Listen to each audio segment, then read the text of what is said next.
How are my lights going? Okay, cool. Everything's going. I think it's working. Yeah, we're probably good. All right. Let me get all the, stream shit up.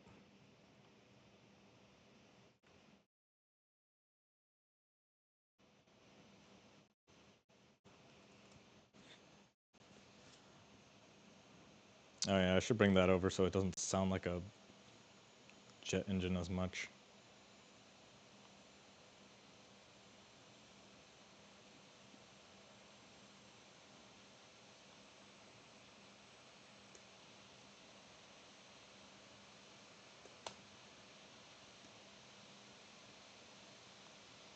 It does sound like a jet engine though, doesn't it?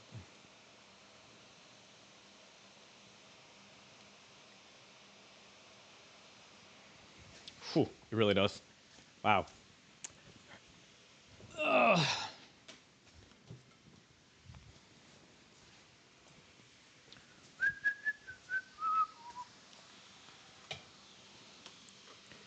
Hey, bright side, it doesn't take that long for me to set up stream anymore, so should be able to do this a lot more often and a lot better. So that's nice, at least, right?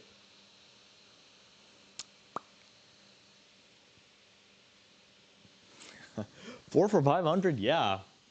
And we're also gonna fill these, so we'll see. We'll see how this all works, right?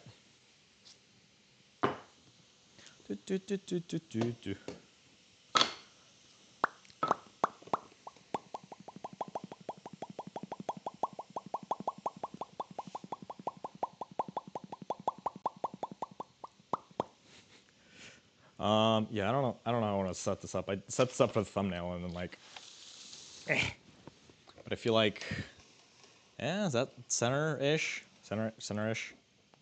Ish? Yeah. Cool. In frame? Cool. I don't know if I should angle it up a tiny bit, I guess. This is so hard to set up, man. I swear to God. Angles are so difficult.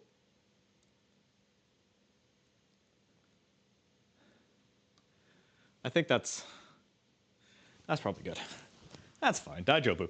Hey, how's audio? I've been playing with the audio. I noticed when I listened back to stream, the audio was a little like scuffed, and I'm not sure why. I feel like the audio should have been a lot better than it was, but it was really scuffed. So yeah, I guess let me know how the audio is. Sounds clear to me. Okay. Yeah, there was some funkiness last stream. I think I fixed it. Whether or not I actually did, that's a different story. But yeah.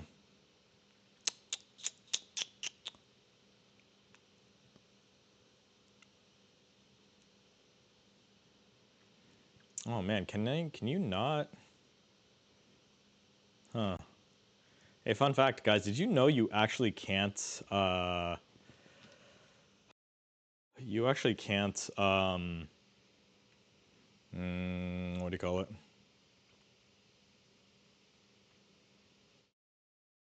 You actually can't do Instagram stories from the laptop.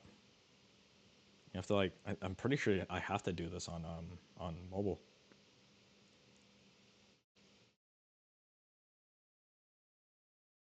It's kind of dumb, but you know. It is what it is.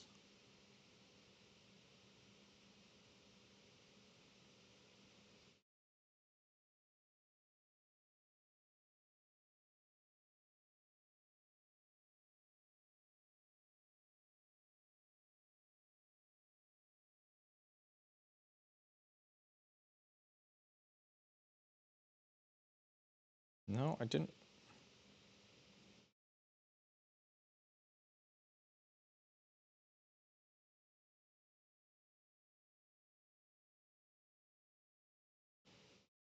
I make this smaller. Oh my god. Oh, that works.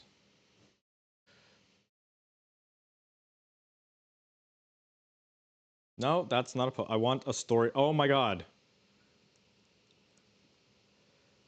No, not post. Plus. Story. There it is. Haha.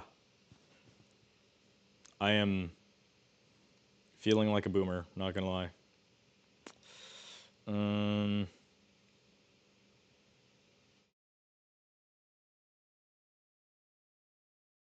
What?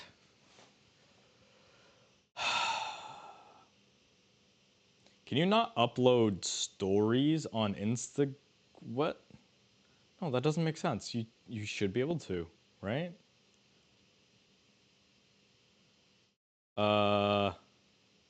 No, that's not what I want.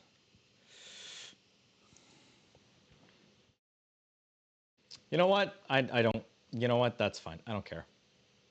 Only Twitter and Discord get to know about this then.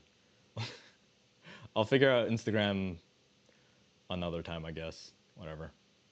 It's fine. Okay. Sup, Kuma? Envy. Your setup looks clean. Yeah, I spent a lot of time to figure this out. Thanks. It did not used to. Hello, Crater. Hello. You can. Do I need to help you? I'll figure it out later. I don't want to mess with my phone. I want to get started on the stones, you know. So. Yeah. Is that panel light? Is this? Yes, that's the panel light. Oh, okay. So I want to. I don't like that reflection. Eh. Out of the way now?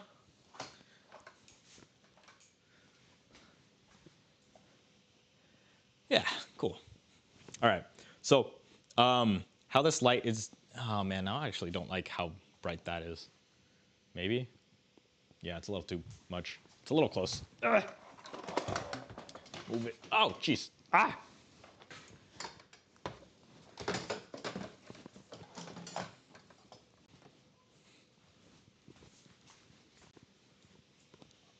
There we go. It's wild. Just like you move it like 1 foot and it has like huge effects on how bright something is. Basically, I want to make sure that. No, it's still a little much, I guess. Ugh. I need to like diffuse it a little bit or something. I don't know.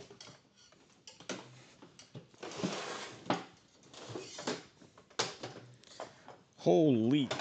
Let's try. Oh, what did I do? Sorry, guys. I'll be right there. Ah! The lighting is annoying me. Ah! Flashbang myself. Cool. So I'll go ahead and start. I'll go ahead and start stream. Just a little bit blind, a little bit flashbanged. You know how it is. The production value is appreciated. Thank you. Justifies all the money I've spent on all this. Yeah, I did actually. When I was first doing all this, I was like, oh man, am I really gonna use all of it? Because I feel like as someone with ADHD, you know, it happens all the time where you're just like, well, I certainly spent a lot of money on it and used it one time. So, oh, this thing just flipped around. So yeah, hi, welcome to the stream, and I am going to be checking these stones, and I'll explain to you, I'll explain to everyone basically what all of these stones are and why they cost me $500. First of all, I just want to say, I did not mean to spend $500. So I'm doing the stream to justify it because maybe I can make a video and then like, oh, hey, if any of you, okay, so if any of you are interested in a diamond sharpening stone,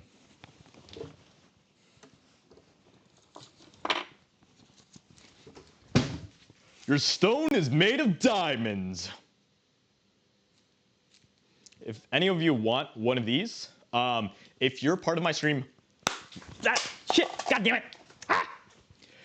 If you're part of my stream right now and you want one of these for free, this is a 1,000 diamond stone. These are actually really nice. And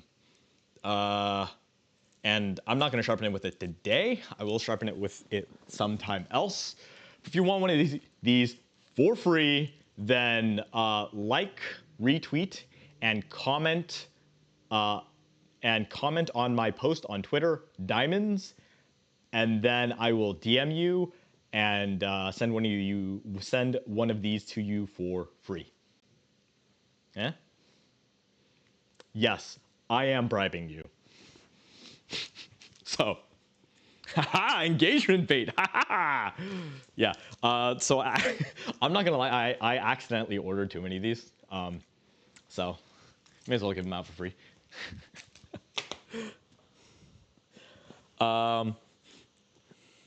Yeah, repost the stream tweet. Yeah, and I'll just say that. And chat, go ahead and let everyone else in chat know what to do in order to get this for free. You go to my post, you repost it, and then you say diamonds, and I will send you one of these for free.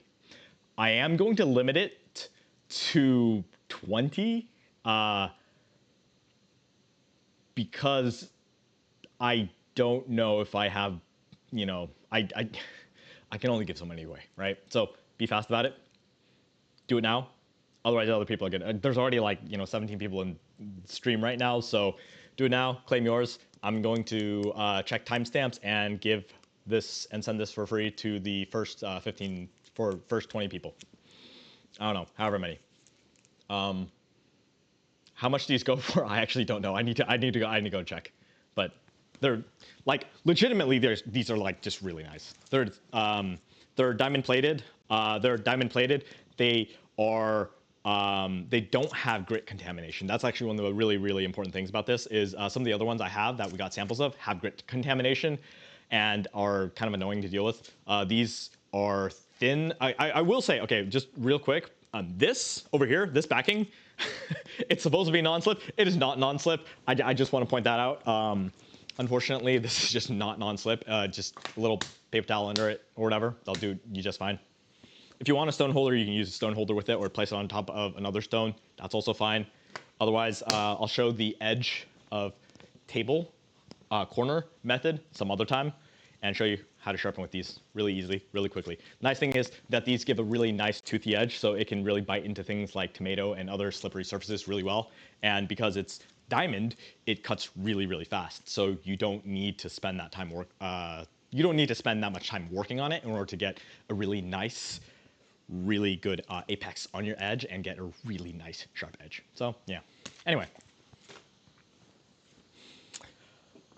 All right. You said diamonds. Yes, I did say diamonds. Is this a knife sharpening stream? Yes, this is a knife sharpening stream. This is me justifying my purchase of these. So we are going to see if these bricks are going to be worth it. So, all right, I'm gonna go and get started.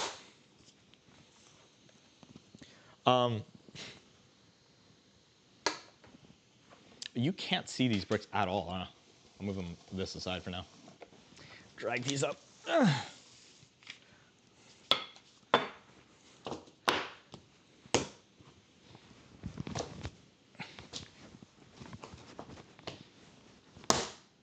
I'm actually afraid to slap it too hard. I bought these bricks for $500. Now, are they actually worth it? So right here we have 2 synthetic stones and we have 2 natural Japanese stones. This is a brick, right? And this brick costs a lot of money. This one is also, it's got holes all over it. Does that make it a good knife sharpening stone?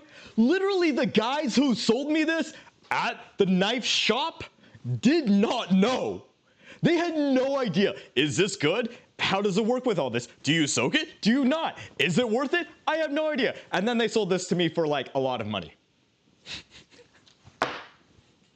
So we're gonna find out today.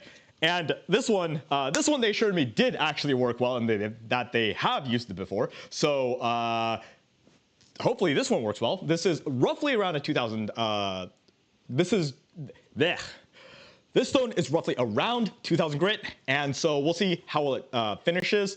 And the nice thing about natural stones like this is that they don't really dish. That is to say, when you knife sharpen, when you use a knife and you use a whetstone a lot, it will actually start to create an indent as it wears away the stone along with the knife. Now, the natural stones, because they're actually just stone, they don't really do that. They will eventually over a long enough period of time. You know, that's how the Grand Canyon was made. But like, you know, that aside, I think we'll all be dead by then. Which, you know, unless you're immortal. If you're immortal, then I guess if you want these stones after I die, I don't know. Let me know. Any immortals watching this stream, open offer, DM me. And then these are synthetic stones. So these are basically, so these kind of synthetic stones are basically, you take a lot of hard, gritty substance, basically like the sort of grit and stone and whatever that you would find in sandpaper, and you glue it all together and press it into this mold. Roughly. Like there's a lot of different ways of doing that, but that's the rough idea of how these kinds of stones are made. So I have a 1000. And I actually have this 150 here, which we're going to test and see how it dishes compared to a 220 I have back there, and see if this one is going to be better for thinning knives and for thinning knives and to take out chips. I actually have a knife back there that actually dropped blade first onto the concrete. Oh, that really pained me when that happened. But, you know, now we have a good opportunity to see, does this take out those chips, and how fast does it take out those chips? So, yeah.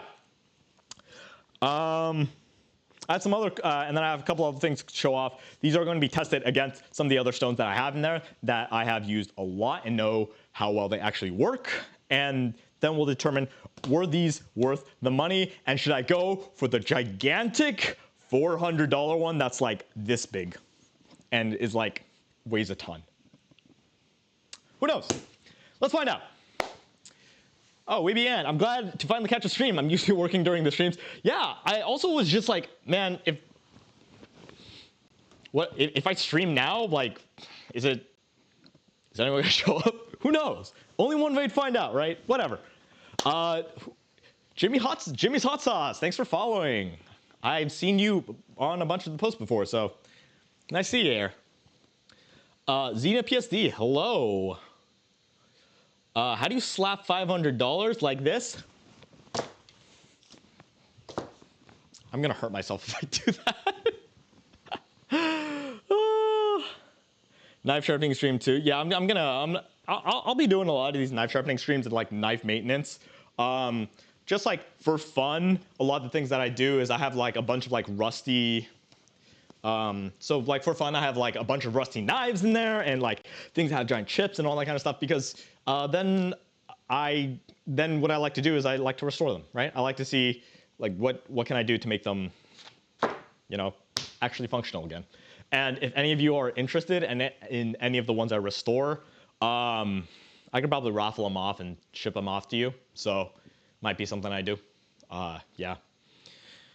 Today, though, we will be testing these. And first thing I want to be doing, actually, is I found these cool little things at the place I went, Bernal Cutlery. And what these are is they're basically little oil applicators, because there's a lot of knives that are carbon steel. So we have multiple different kinds of steel. We have stainless steel, which is, as the name implies, stainless. That means there's 13% chromium or higher in the steel.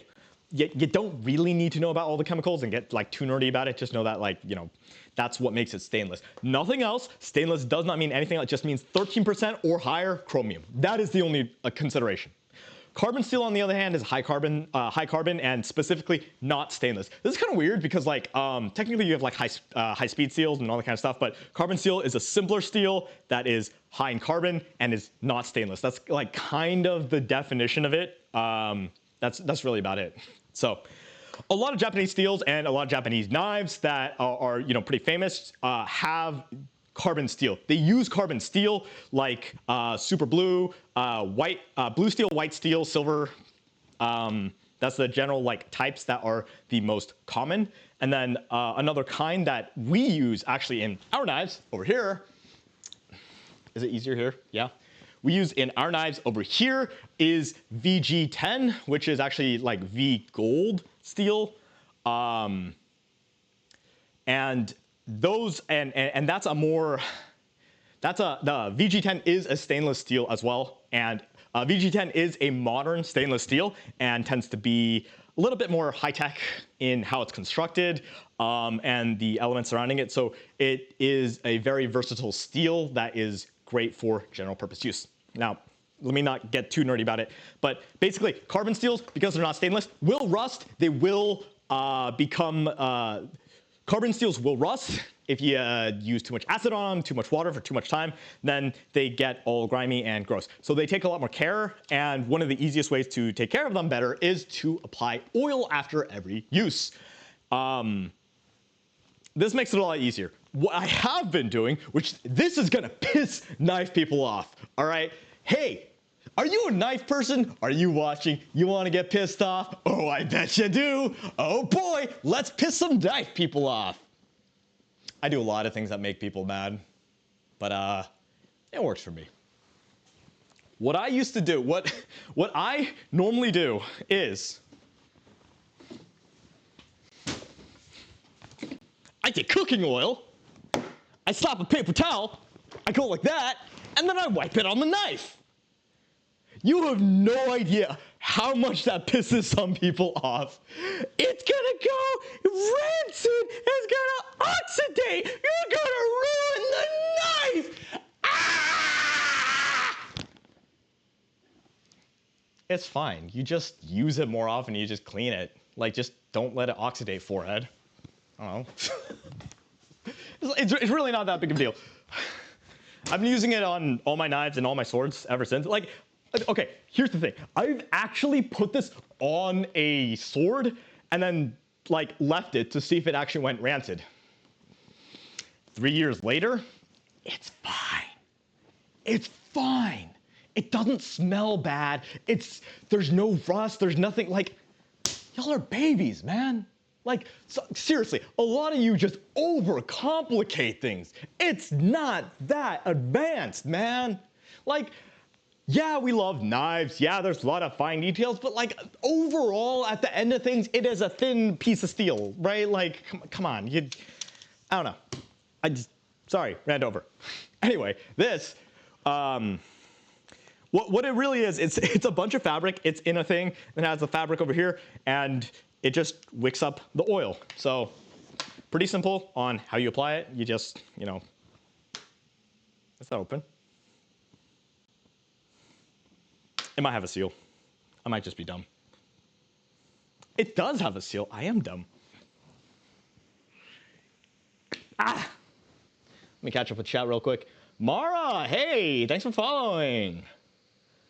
Wait, are those like legit bricks? I mean, like, yeah, technically, like, they are bricks. I don't know what to tell you. He steals sharpens them, returns them without them noticing. That's not very knife of you. I'm not a knife person. So yeah, we just pour a bunch of the oil in here. One of the things is you don't want to pour too much because it will soak up, it will swell and expand. I could probably get, don't do that! Shit. Oh my God, I have oil everywhere.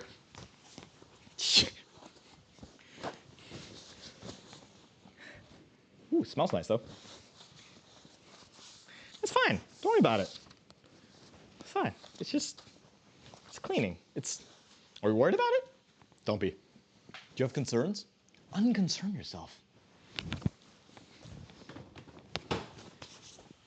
Ooh, it's actually a really nice oil. It's like not sticky. You know, like some oil is just like super like sticky and greasy, and like this is like a really nice light oil. I like it. Okay, so, oh yeah, I need to go around this too. Haha, I meant to do that, chat. This was actually just a clever demonstration on what you shouldn't do, because I know some people are visual learners. So I have created a real-life visual representation of what might go wrong. And of course, me being an extremely skilled professional, never make these kind of mistakes, ever. Because that's what being a professional means. You just never make mistakes, right? Right? All right, and then we're just gonna, and now we're just gonna, it'll soak up eventually. So, shit. I'll just kind of like leave this in here. And through capillary action, it will pull itself up by the bootstraps and then be able to buy a house with a single job in this economy on minimum wage.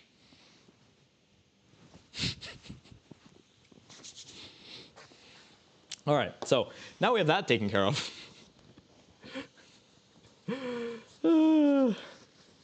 That's why I stopped telling people I'm pro. Hey, you're a pro gamer. That means you never lose games, right? Oh, geez. Okay. Put these objects of shame off to the side. All right. So this is a 1,000. This is about 1,000. This is about 2,150. I already went over that. Okay, cool. So I'm going to go and push these aside, and we are going to start sharpening.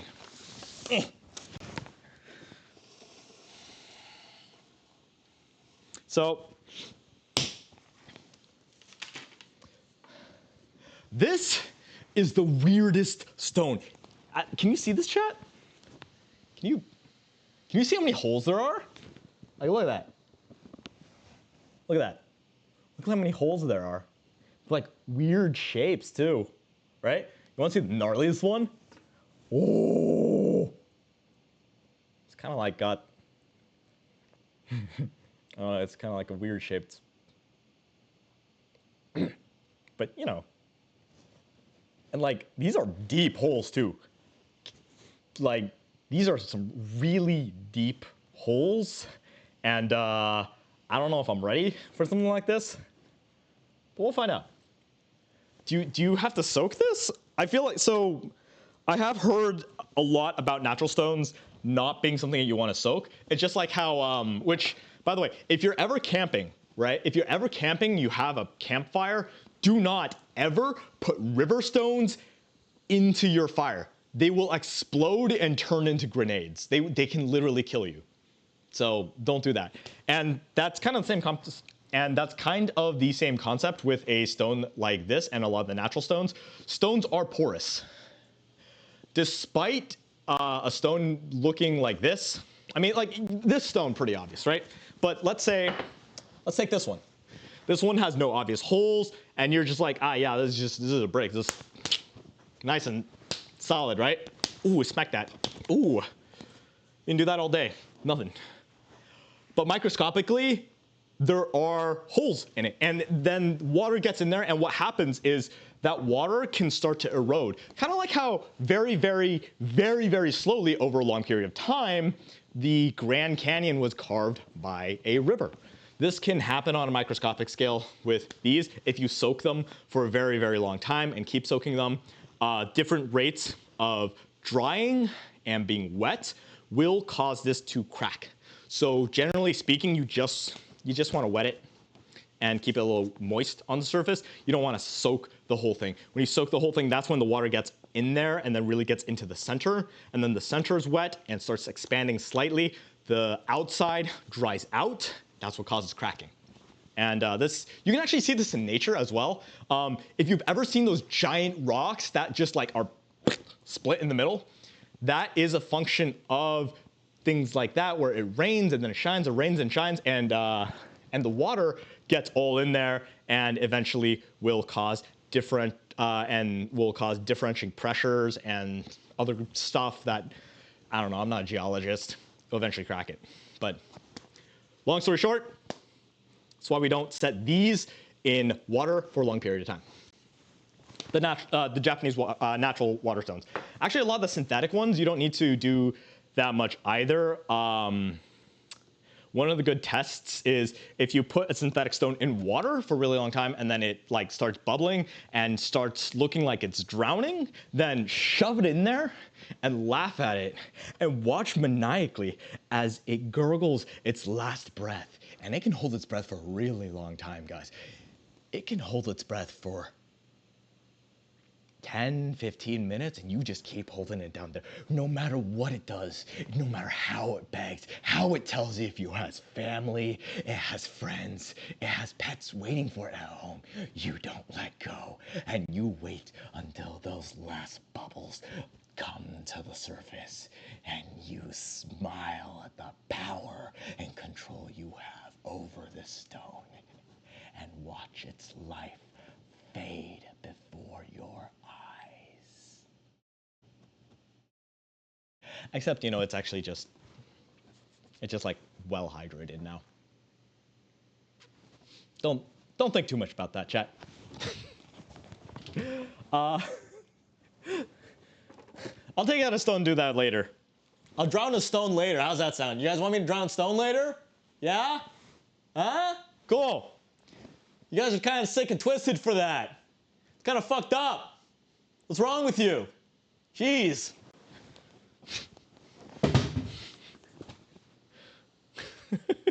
This wasn't what I expected when I clicked on a rock rating stream. Oh man. Nice rock. I'm asleep, Lurk. All right, have a nice blah, blah, blah, blah. Hopefully you're hearing this. Have a nice sleep, Mara. Yeah, I should like fucking put some shit in my hair. It keeps fucking falling down. It's annoying. Whatever. That's also why we don't put natural stones in your body. Like, I mean, people eat clay, right? Like, calls us sick, but don't. I don't know what you're talking about. I don't know. Chat goaded me into this. Jeez. I'm perfectly innocent. I am I'm an upstanding citizen and do only nice things. You can practically call me a saint, for I have done nothing bad ever in my life. I certainly do not have alt accounts that go on solo queue and proceed to fight people over the internet for fun as stress relief. I do not do that. Who would do that? Certainly not I. Random, do you have a favorite brick out of the... Oh my god, I don't think I'm going to show all of them today because otherwise I'm going to take forever. But I do have quite the collection of whetstones. I do have quite the collection of whetstones, but I did not actually have natural stones. That's why I wanted to get the natural stones. So, oh my god, I did not... What knife do I sharpen?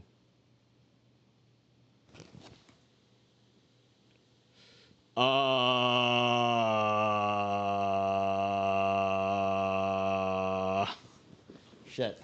Oh, yeah. This poor thing. This poor thing was dropped on the ground. Just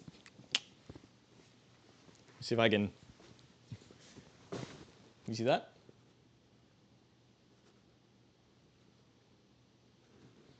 Is that showing? I don't know.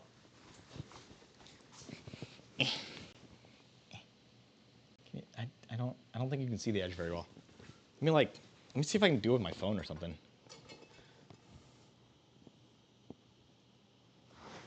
So I can show you guys later better.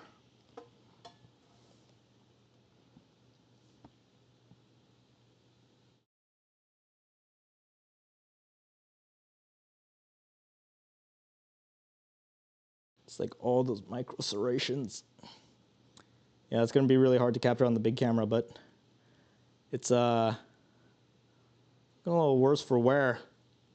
It's a better life. Ooh, actually, do I have my microscope? No, I didn't bring my microscope. Oh, okay. Well, next time. Next time. Hey, I'll go drop another knife. I'll go drop another knife on concrete for you guys next time. Yeah? Sound good? Just... Oh, I should like do that live on stream. Just drop a knife onto a brick. Oh God.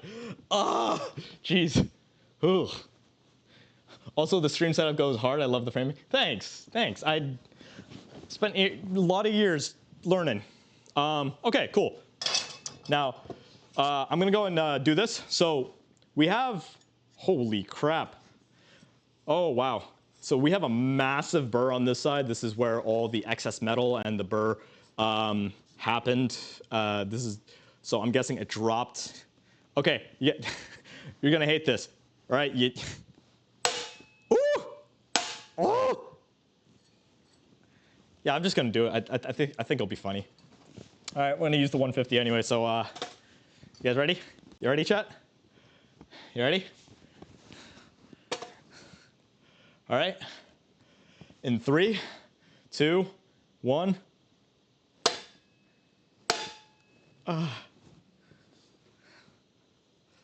Oh god, that hurts me. I'll use it on the side over here because I'm not gonna use it.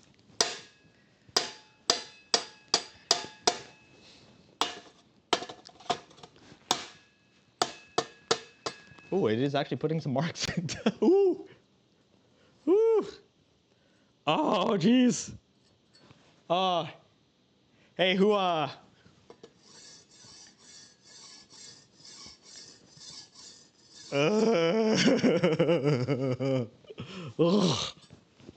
Ugh.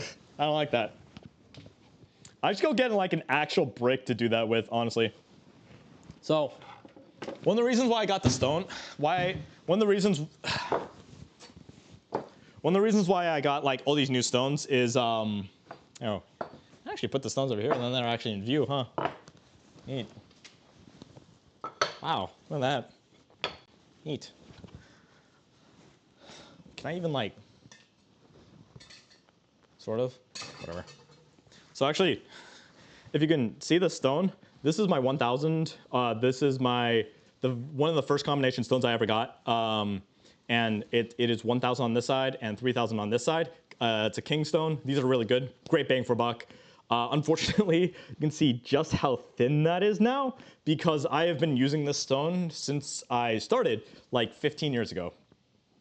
Is it 15? Yeah, like 15 years ago. So it is very much flat. It is very much worn down. So that's why I opted to get a dedicated, thicker 1000 stone. Because as you know, I like it thick. And I don't know, this one's just, it's not quite doing it for me, you know? So, So that's why I went to the shop. So here's the thing. Here's the thing, chat. I actually went to the shop and I was like, I'm not going to buy a knife today.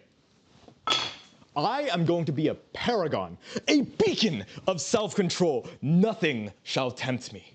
No matter how many knives I view, no matter how much they look at me and they try to sell me on those knives, I will not budge. I will not go out of that shop with a brand new knife today.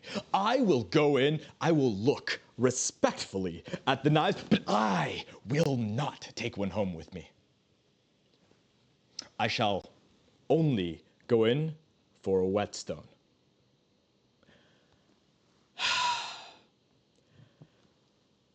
And then I bought $500 worth of whetstones, so like,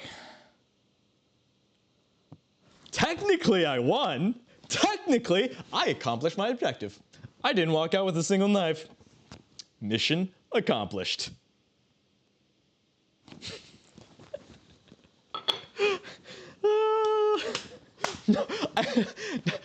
That is literally why I'm doing this stream right now. Please, people, go, please, like, I don't know, this is a marketing expense now. I'm gonna show you guys how to do this, and then you're gonna buy knives from me, and then I can feel like I got justified in this because I'm gonna be teaching you how to sharpen and something like that. I don't know. It works out, okay? It's math. It's boy math, okay? Just let me have this. Let me have this.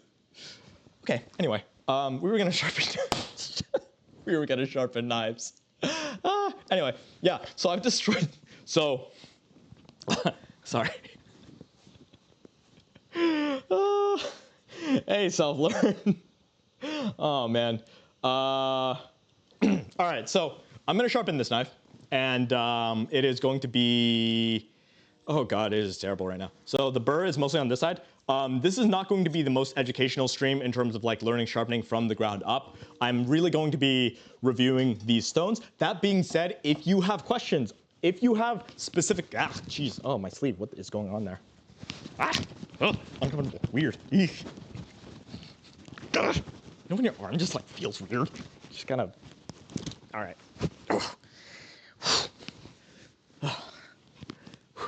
All right. Anyway,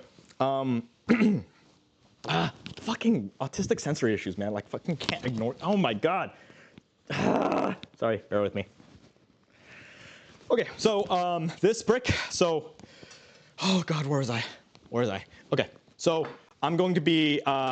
So if you have any questions about sharpening, go ahead and put them in chat. I will be checking chat every so. Actually, I wonder if I could just like. Can I put it over here? Wait, hang on. Hang on, chat, let me cook, Can I?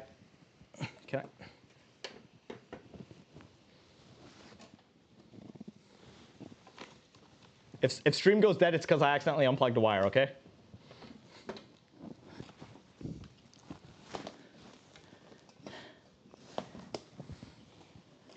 Does that, can I get that adequately out of frame? I can't, fuck. You know what, it was a good try. It was a good try. All right, so this, fuck. All right, that's a little messed up. It's fine. It's fine. Yeah. So yeah, this stream is not going to be. This stream isn't really going to be like a how to sharpen from scratch sort of stream.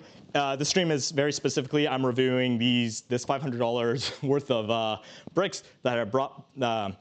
This stream specifically is going to be about the $500 worth of bricks that I bought. Are they worth it? How did this actually, oh my god, this fell. I need to figure out how to like pin this so it doesn't fall like that. I have tape actually, but it's still not working that well. All right, so yeah, this stream is really just going to be about, this stream is going to be very much about how these feel and what, are they worth the money? And yeah, so this one is a synthetic. So chat, if you can see. Can you see? It's kind of hard to see. See the bubbles? I don't know if you can. So those bubbles coming up. So now, jeez, you can see that frothing, right? That is that's the water coming out. That's the air being replaced with water.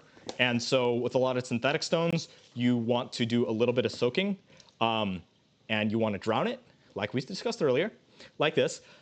You can wait until all the bubbles are gone, but honestly, like if you just, personally, I haven't found a huge difference in how it behaves. And you know, if someone has very strong feelings about this, then let me know, I guess.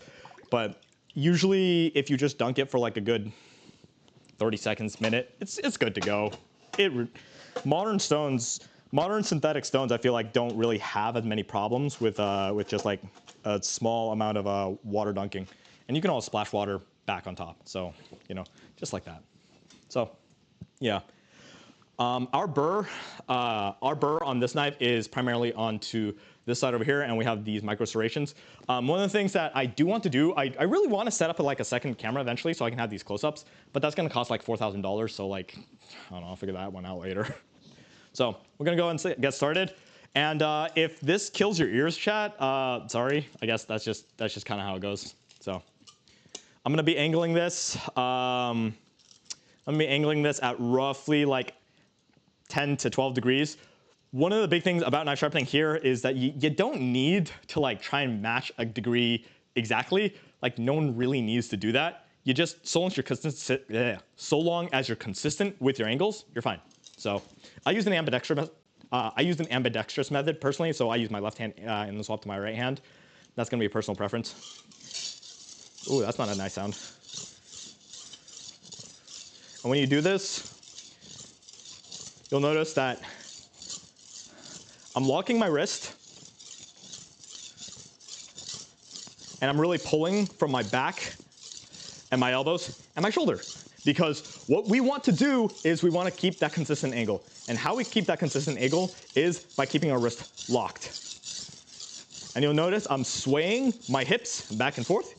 It is all in the hips, guys. It's all in the hips. All right? You gotta learn that good hip motion. Not about the size of the stone. It's about how you move your hips alongside it, you know? And this is 150, so it cuts really, really fast, or it should, and we should have a burr folding over already.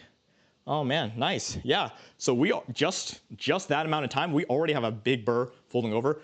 150 grit is very coarse, so it creates some very, very deep scratches. And realistically, that is what knife sharpening is. You're just scratching it on a microscopic level. You're just scratching it over and over, and that gets rid of the steel. You're just grinding it down little by little. So. And we swap to the other side now.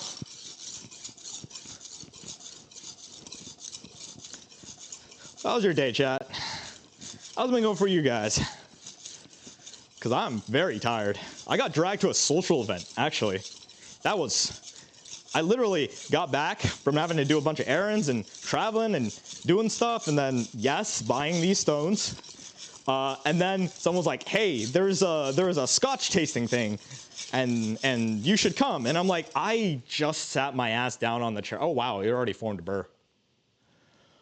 Holy crap, I didn't even get to finish telling the story. We already formed a burr. Oh, wow, that's good. That's a good stone, chat. You see how fast that was? I dropped this on the concrete. Yeah, our micro serrations are gone. All those chips are already gone. Oh, nice. Wow, that is fast. All right, and then the other thing we have to look for, like, did it degrade? How far did it degrade? One of the other stones I have degraded pretty quickly. I can see some degradation on the surface over here, and I can feel some loose. Feel some loose grit, but it's not too bad. They said this was like a harder grit, and it does seem to be holding up pretty decent. So it does hold up a little bit better than the 220 pink stone I have. For reference, it's this one, and this one you can this one I don't know how well you guys can see it necessarily, but you can actually even see on the marks that are showing over here. You can see that this part here has a significant amount of white where the knife is not touching as much when I was going over it. That's just because it dished out really quickly over some other things. Whereas this one, you can see it's more even. Of course, as I use it more, that might change. We'll see. One of the things I am worried about is that the initial binding might be doing pretty decent, but as I use it more, it might dish out. So that's going to be something that we will find out in the future. I don't have a knife I really need to thin out right now, so I'm not going to do any. Well, I mean, I could. Yeah, let's test that. May as well. We're here, right? What's in Tim's closet? What's in Tim's closet? Bricks, very hard bricks. Man, okay, like there's an audio quality difference when I pull this out, right? Like when this is like sitting up versus when it's like pointing in. Is there an audio quality difference? Because I keep feeling it fall down. Hey, Merriweather, nice to see ya. I am currently dying, so I am procrastinating by sharpening knives. I mean, this is like total. This is business. This justifies my purchase. I mean, this is, don't worry about it. So this is a Santoku I got before, and it was really thick, right? Like this blade profile was extremely thick along here, and so that made it really, really uncomfortable to cut. The shinogi line was like really, really low, and while it did have a thin edge, it was actually really thin behind the edge, like 0.2 millimeters behind the edge. It had a shinogi line that was just like ridiculously thick, and that just made it like wedge instead of cut. So what you want to do there, and fundamentally what a knife is a knife is very, very, very thin steel. The thinner your knife, the better it is. Which is like, always sounds really weird because I think people always like confuse like weight for whatever reason with like quality. But when we're talking about knives, thinness is exactly how it cuts, because thinness is how cutting works. It is the amount of force applied behind an edge. And obviously, the less surface area, the more force behind that. and that's how things cut. So when you have a lot of weight and stuff behind the edge, yeah, that's going to be more force behind it. But if you also have a very thick edge, then you're going to be distributing that force across a larger amount of area, and therefore it's not going to cut as well. So therefore, if you have, that's why like a lot of the German knives that people are used to with a really thick spine, and it's really thick all the way down, even behind the edge, they just don't cut that well. It's just physics, right? Versus one of the reasons why Japanese knives are so beloved by and large is because they're ground down really, really thin. The one I have over there, which is my most expensive knife, it is 0.1, a little bit low, 0.1 millimeters behind the edge. It's incredibly thin. But that also means when it's incredibly thin, it can be very easy to snap as well. Obviously, wow, big surprise. If steel thin, if something thin and shallow, it can snap. And that's where knife manufacturers who, and you will hear me go on this rant, I do not care how many times I have to go on this rant. Instead of designing knives for people who just don't do knives good, why don't we just teach people to use knives good? Let's stop designing knives for the lowest common denominator and expecting people to beat them and break them. Then you just have shitty knives and people not enjoying knives and like being scared of knives and all that kind of stuff. I want to make knives. Oh my god, this keeps going down. Whatever. I want to make knives, that people can actually enjoy cutting, and that means I do expect people who use the knives that we make to have some amount of skill with it. Because if you don't, you will not like the knife, and it won't cut as well, and you won't have a thin laser-like knife that just cuts through everything. Sorry, ran over. Anyway, sorry. Where's the dog ears? Meriwether, look. I'm gonna need like 50 subs, and then I'll put on the dog ears. Dear God, okay. That's a joke. If someone's actually pressing the button for 50 subs right now, just go buy some fucking ramen. You know what? If you buy like a bunch of the fucking Meriwether bougie beef won bundles and show me that, I will also put the dog ears on. I will literally drive to the facility right now, leave y'all for 15 minutes, and come back with the dog ears. Okay? But otherwise, no dog ears right now. Mostly because I left that at the facility. Otherwise, I honestly probably would. What kind of food do you save the thinnest knives for? Honestly, most things thin knives can do, because like the lower pressure behind it, the more it can cut through things. That being said, you don't want to use it on really, really tough things, like for instance, squash, butternut squash, and things like that. Bones, anything with bones, anything vegetables that you slice through, that's fine. Even something like carrots, good technique, cutting, slicing through it, you're fine. Anyway, so this has a pretty thick line. We're gonna see if this stone does dish out easily as we grind it down. Of course, people are gonna be like, why don't you just use a belt grinder? Why don't you just, use a machine for it? Well, you know what? I wish I had one, but I don't, because they're expensive, okay? And honestly, if I had the money for that, I would probably just get a second camera. Like, come on, chat, it's funnier to watch me suffer, right? So, that's why you guys had the mayo. That's why I beat the butter by hand last time. So to thin a knife, you just do this. One of the things, that's not, sorry, is that a bad sound? Can you guys hear that? How does that sound? That sound terrible?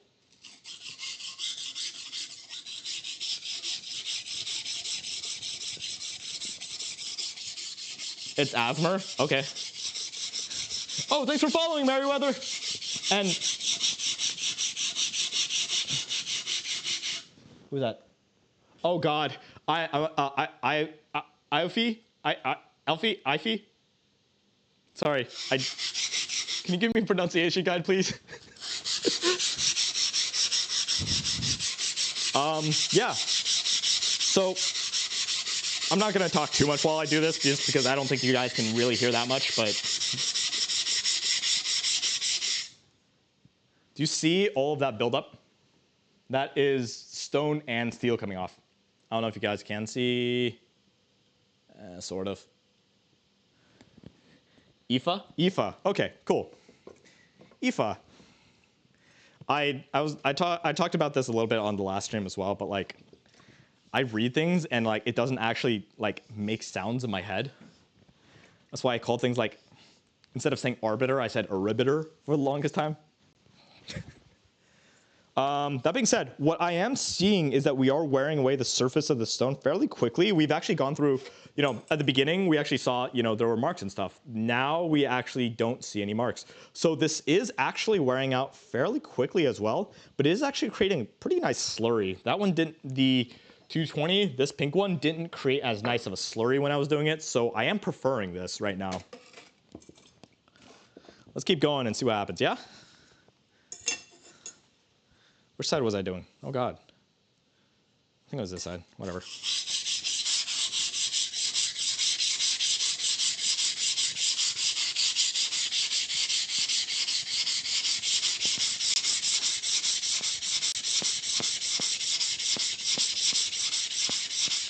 This is one of those things that's like fairly therapeutic, I think.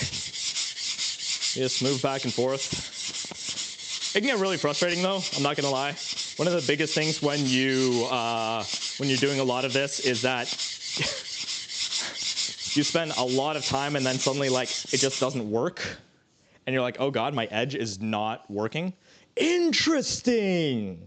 Sorry, tangent, but yes, it is dishing out a little bit, but I have this, let me see if I can actually just kind of scrape this up for you guys to see.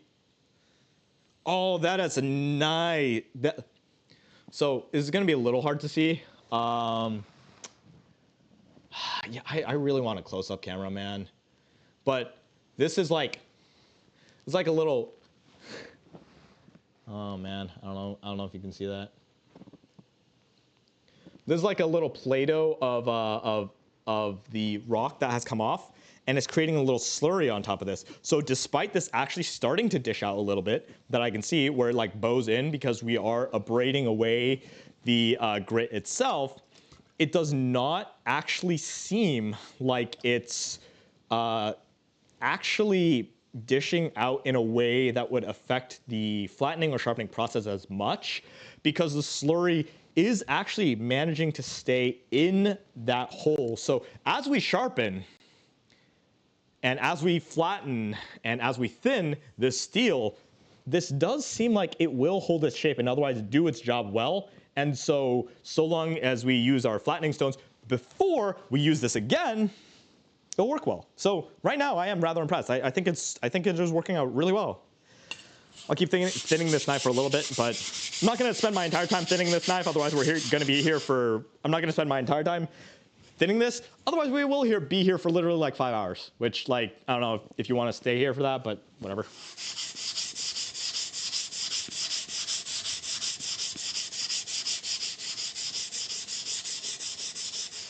Did I forget to hit record? I forgot to hit record. Whatever. I'll just use the stream VOD. Is the valid thing to do with older generation sharpening with the bottom ridge of ceramic bowls? Yeah. So that's something I will still do. So ceramic is ceramic. In the end, what we're looking for is we're looking for something that is harder than steel, so that it can. And when you place something harder against something else that's softer, then it will. Oh my God. I gotta find out a solution for this, man. If you place something harder against something that is softer, it will actually stop it from. It will actually, you know, start to take away the thing that is softer. That, you know, just how sandpaper works. And so the bottom of ceramic bowls, the reason why usually you want to use that is because it has a very thin edge, so it can work against basically anything, no matter how round it is. And because of that, and because ceramic is significantly harder, but also more brittle than steel, it will take away some of that steel and therefore help restore the edge. It will also fold over any burrs that have occurred during the use of the knife. And what a burr is just metal that has started to bend. So, you know, when you want a good edge, you want to apex it, you want to have a V like this. Like V, you know, tip, super pointy, super sharp, right? When you use it and you press down on that point, and as you put more pressure, it's going to go one way or the other. When we use a knife, we're not perfectly straight down all the time. So it'll bend one way or the other. And as you can see, if this happens, the more this happens, the less well it will cut. when you use a honing rod, when you use a honing rod, when you use a steel, and when you use the bottom of the ceramic bowl, what it can do is help push that edge back into alignment. It will also abrade away or cut a little bit of that away. So if it's like all the way bent like this, it will start to cut that away as well. And that's what sharpening is. It literally cuts and abrades away the steel. And that gets you back to that sharp V, that apex that we're looking for. So,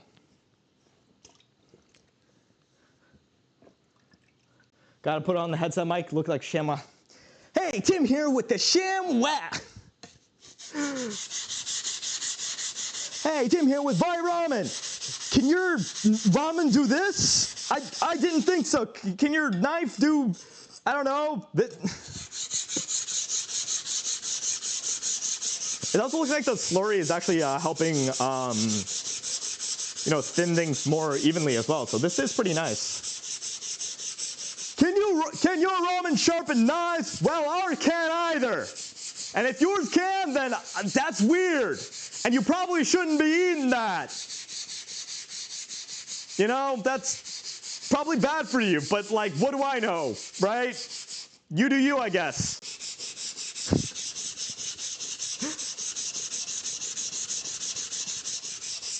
You'll notice I'm not really rocking my hips with this one. I'm just going back and forth. That's because it is completely flat against the stone. We are flattening it. I don't really need to worry too much about, how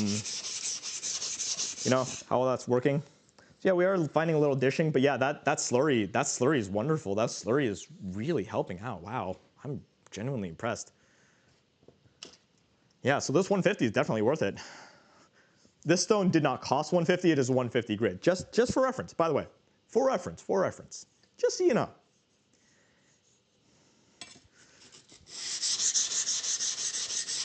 The slurry feels really nice. Like, at first, I think it sounded really rough and bad, but like, I kind of like the slurry asthma, personally. I don't know about you guys.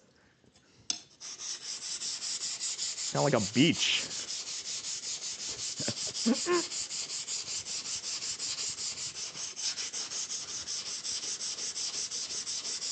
The bad thing about thinning down knives, so all knives need to be thinned down eventually. One of the weird things to think about is that knives are actually consumable items. Every cut you make shortens the lifespan of your knife. And if you want it to be effective, you need to thin it out like I am doing now. And I have actually seen a lot of knives in which, which get thinned down over time and go from like a knife like this, right? And then people start using, and then people thin it down more and more and more and shave it down more and more and more. And a knife like this eventually just becomes like, a paring knife that's like only like this long. It's pretty cool, actually.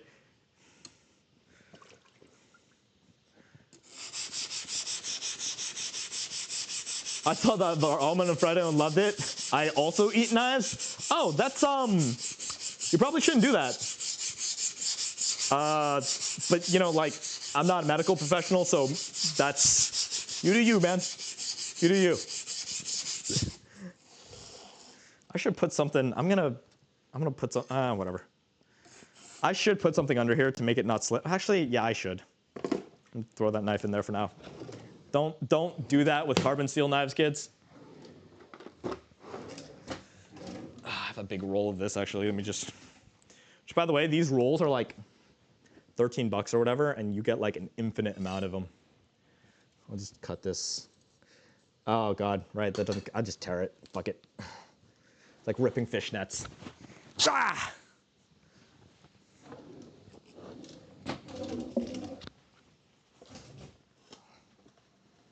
Okay, don't spill, don't spill, don't spill, don't spill, don't spill. Okay. Ah! What?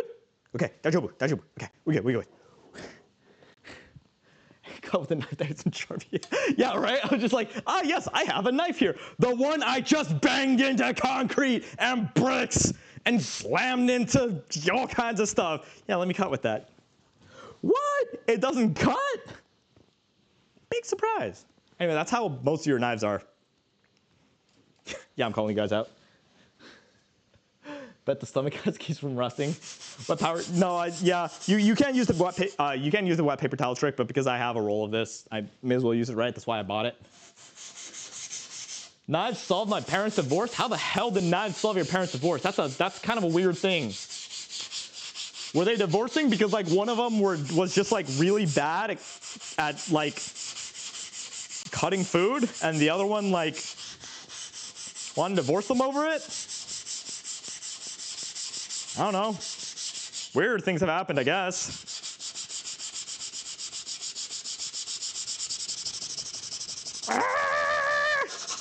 Ooh. You don't want to put too much pressure, otherwise that starts to happen, right? You want to let the stone really do the work. You don't want to go like super light pressure. Actually, Outdoor 55, I think, it's YouTube channel, actually did a really good thing on that. He actually showed you actually want about 2 to 3 pounds of pressure on the knife as you're going. Some people just don't put enough pressure. Some people do too much. So one of the things you can do is you can just get a scale and you press down and it's about 2 to 3 pounds. That's, yeah. The higher the grit, the less you want to, the higher the grit, the less you want to put pressure, so. I like the running gag of knives solving every problem. Yeah, knives do solve every problem. That's, you heard it here first, folks. Knives solve every problem. Don't think too much about why knives solve every problem, but they sure do. Don't ban me.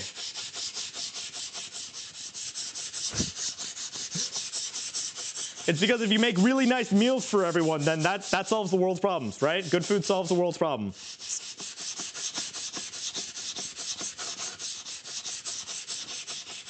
Thinking is overrated anyway. Yeah, my 2 brain cells, I got 2 brain cells right now, and they're both fighting for 3rd place. Oh man, where are we on this? Oh, that's actually getting quite thin. Oh, that is working quite quick. I like that. I do like that. I am genuinely kind of impressed. So this knife in particular, this Sentoku, uses roughly S35VN equivalent steel. So it is very tough normally, and it's very, very difficult to thin down.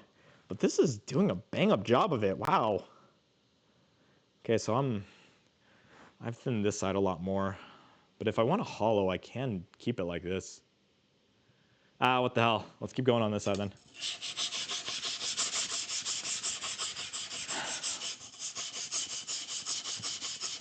And one of the things I do like about, oh, I should actually do this properly. Let me drop that knife.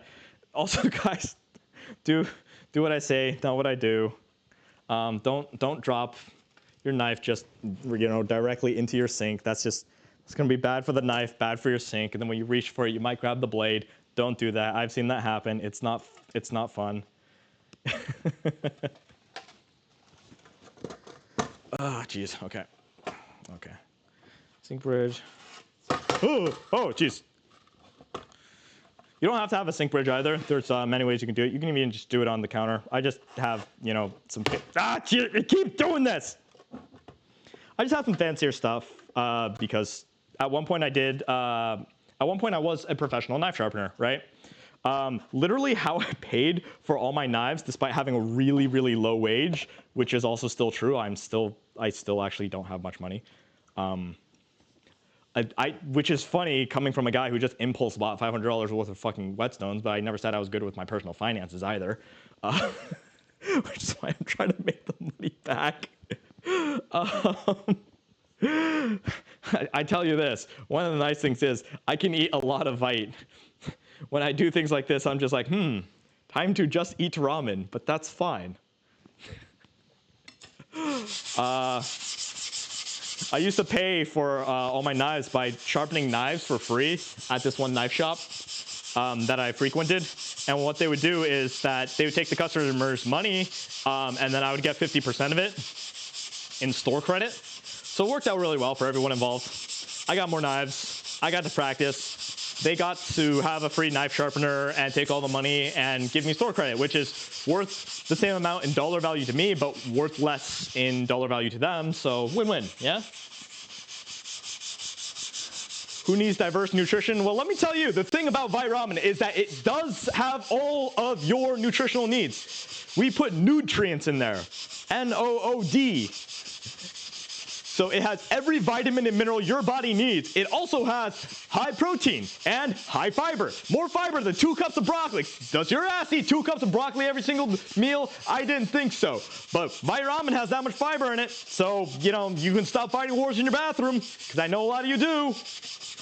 A lot of you post way too many memes about fighting wars in the bathroom, and that really should not be happening, guys. That means you're not eating enough fiber.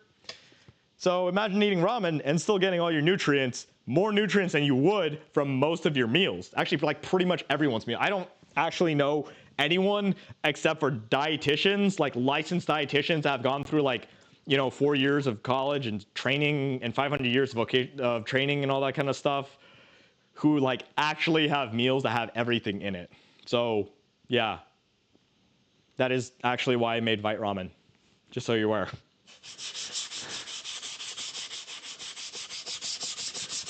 I can show my own product on stream, okay? I worked really hard at it.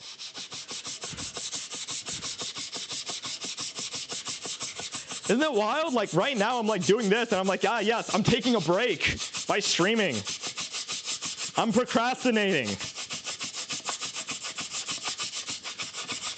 This is how I procrastinate.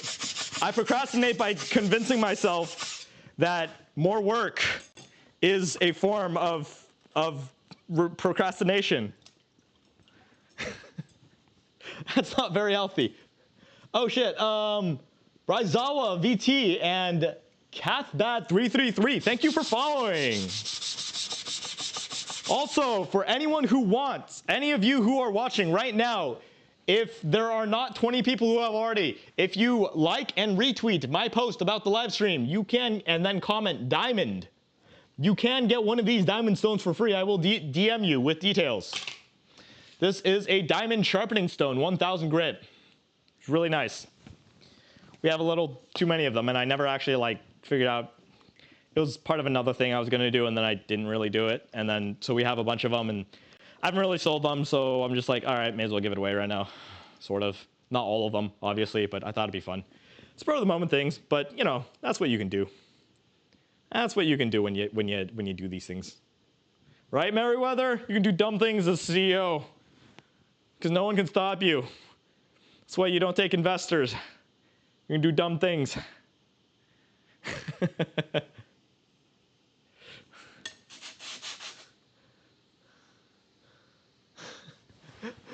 What the fuck, Tim giving away free shit? Yeah, I give away free shit all the time.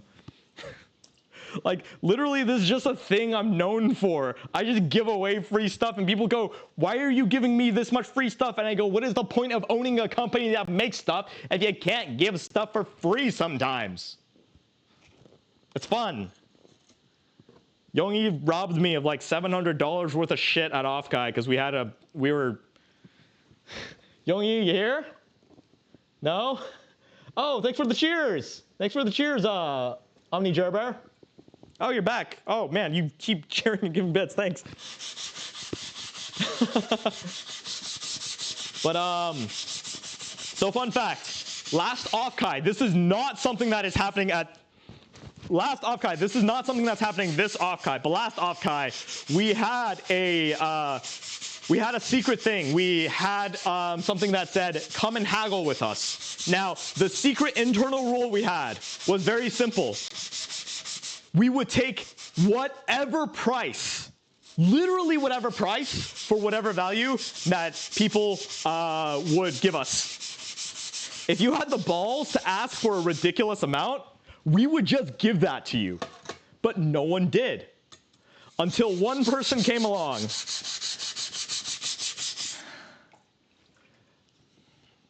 So there was a girl who came to the table, right? And she was looking at the stuff, she looked interested, and then she saw Giri's stuff. As soon as she saw Giri's stuff, her eyes lit up, and she went, oh my God, is that Kiri's cutting board and knife and apron, and she wanted everything. And then she opened her wallet. And I swear to God, it was like that meme where you just open it and a fly flies out, right? And she's like, she wants it all. And then I was like, well, you can haggle. You can haggle whatever you want. And she's like, okay, I'll come back tomorrow. I'm going to go talk with my mom. I'm going to learn haggling from my mom. She comes back tomorrow. The next day she comes back. And turns out she didn't learn haggling from her mom, but she drops off like a bag of cookies, right? And the dollar amount of all the stuff that she had wanted that I'd set aside for her the previous day was $700 worth of stuff. And she's like, I will trade you this bag of cookies. I will trade you this bag of cookies and $70 for all of it. And I just stare her down. I'm just like, $70? You think this bag of cookies and $70 is going to be enough to buy all of that? And like this is the thing, right? Like that's the part of haggling. Like I want to see I want to see if anyone has the balls to do things. Like the most percentage off up to that point that I had given the entire convention was 20%. 20, and that only got to 20% because we had two people. Like we had a couple different methods. My method was very, very aggressive, and by haggling aggressive, what I mean is someone would be like, "All right, can I get it for like 5% off?" I'm like, 5% off? 5? What the fuck? 5% off? What is wrong with you? Fucking believe in yourself. You are worth more than that. Fucking 5%. Come on. Give me more. More. Haggle more. I'm not letting you walk away until you believe in yourself and you haggle for more percent off, motherfucker. And they'd be like, what the fuck? 10? 10? 10? You are worth more than that. Come on. So I would do that.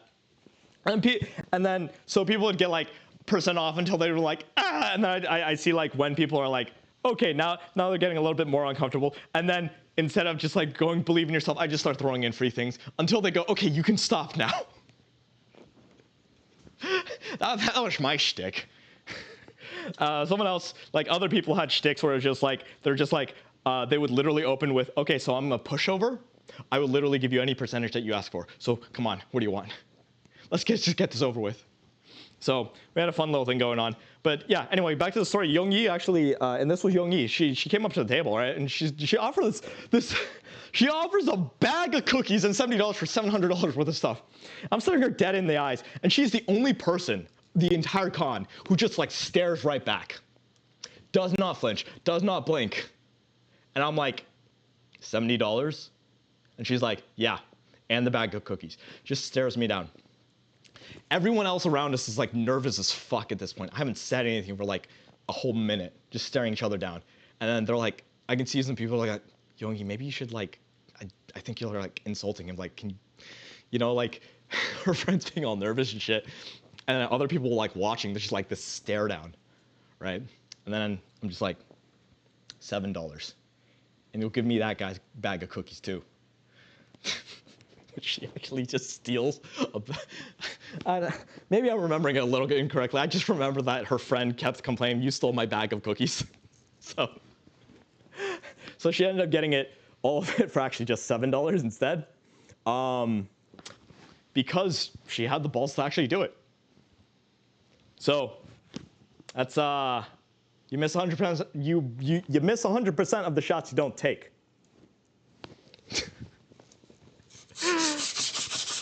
That is probably the most egregious amount of stuff I've ever given away in like, one go. So it was 2 bags, right? Yeah, it was two bags. Yeah. Yeah, the cookies were really good. Yeah, and that's why Youngyi's here today, because I was just like, man, who's and the funniest thing about all that is that like she robs me of $700 worth of stuff and then like leaves with all that stuff returns a little bit later, and then goes, "Oh, here's my business card, by the way." Fucking shut up. Here's my business card. I robbed you. Here you go. Fucking shit, man.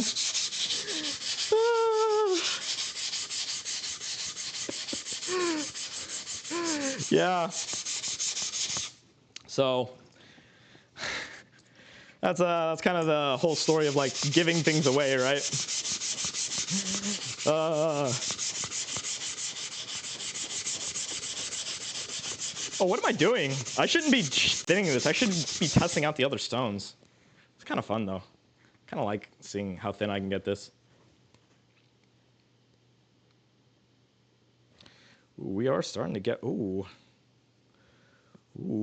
that is nice. Forgive me, chat, for I wish to thin this knife further. I wish to continue. Yeah, and then what do you know? I got her business card, and then after Offkai, we were looking at all the business cards of all the people that we met and got business cards from, and checked out her stream, and I was like, oh, shit, she's pretty entertaining. Okay, cool. Yeah, that's how that went. So.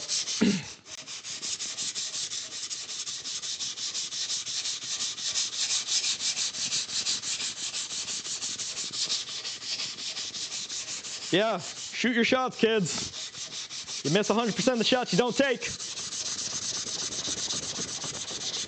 I really should have put something in my hair. This is really pissing me off that like my hair keeps getting in my face.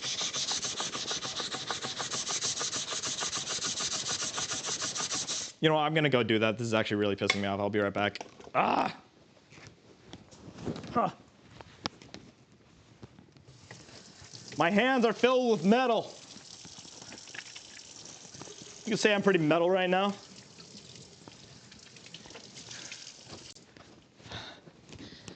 You say there's irony in my hands? I don't know.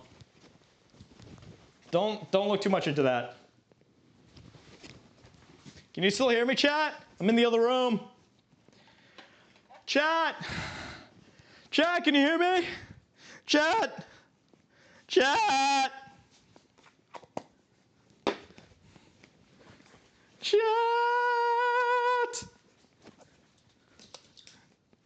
I'm curious if you guys can hear me in this other room. I don't know if the range extends that far.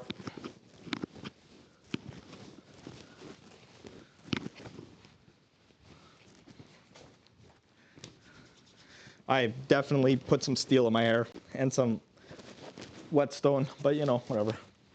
We deal. All right, moment of truth. Come back and see if chat heard me screaming. Oh, duck under this wire. Dude, I have so many wires I have to set up for this. Sometimes I can still hear him. All right, cool. Ugh. All right. Yeah, I should probably get to like other stuff. Oh my god, I've been streaming for an hour. Shh. I fucking can't stop yapping. Can't shut up, man. Like, I'm an extrovert. I am. I just don't shut up. When I'm on the stream doing these kind of things, I'm just like, all these thoughts that just like normally run in my head and I just like don't say out loud, you're all gonna be subject to my inner thoughts.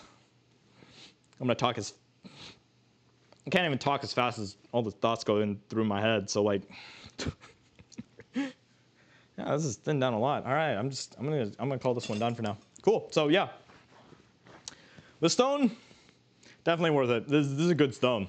It's a good stone, Brown. Good stone. I like it. I really like the slurry. This slurry is great. Oh my god, I love this slurry. And it's been helping keep it relatively flat. I'm gonna need to use a flattening stone on it regardless, but otherwise, yeah, great buy.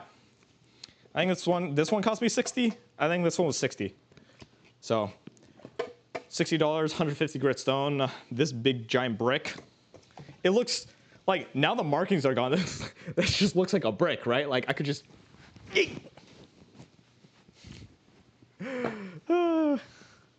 Though I will say one of the annoying things about a more porous stone like this is that this is now wet, and you do need to find a place to dry it and just like let it dry off naturally. So it'll just kind of remain moist for quite a while. One thing I don't like about it, but all right. So we did use the 150, and we got the chips out of this ridiculously quickly. Fantastic.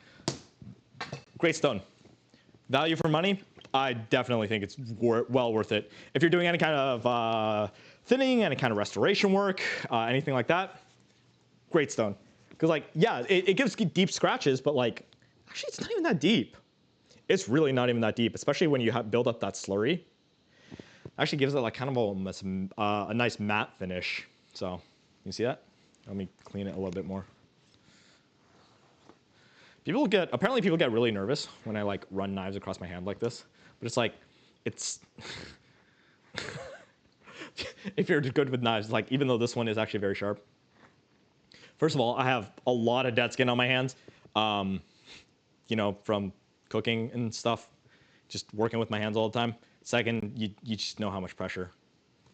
Yeah, like look at that. That doesn't look scratched. That just like has a pretty nice matte finish to it now. So I do like the slurry. I do like how it creates that finish. And then if you do want to polish it up, just going to a 300 diamond after this, and then to the 1000, easy. So great stone. All right. Next, let's take a look at this 1000. So this 1000 is a synthetic stone as well, and I forgot the brand name, but I'll go look it up later. It's the same one as like the 6000 I have. Takes on water pretty readily, keeps the surface, so that's pretty ready to go.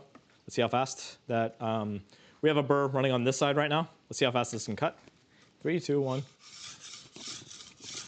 This is supposed to be a medium hard stone. I prefer hard stones, generally speaking, because I do tend to use harder steels, especially a lot of powder steels and super steels. High vanadium, high wear sort of steel. And what happens with a lot of softer stones is that like it just the steel just like cuts right into it. It dishes really quickly. But oh my god! Oh wait, no, I'm dumb. I was like, oh man, look, a burr. No, that's a hair. That's my hair. So this is a 1000. This 1000 stone is going to be replacing that 1000 that I have been using, the king. So this one's flatter. It's harder. Oh man, I do like that. So this has a really nice texture right now. It's nice and smooth. I can put quite a bit of force into it, and we're not seeing the kind of deformation that we would from like I feel like a lot of the other stones. So right now, I'm very much liking this. This 1000 is performing very well for me. Yeah, and wow. Yeah, we already got the burr folded over. Let's see our scratch pattern. Yeah. Of course, I can't really show you guys very well because once again, I didn't get that close-up camera. I'm talking myself a very expensive purchase. One day. One day.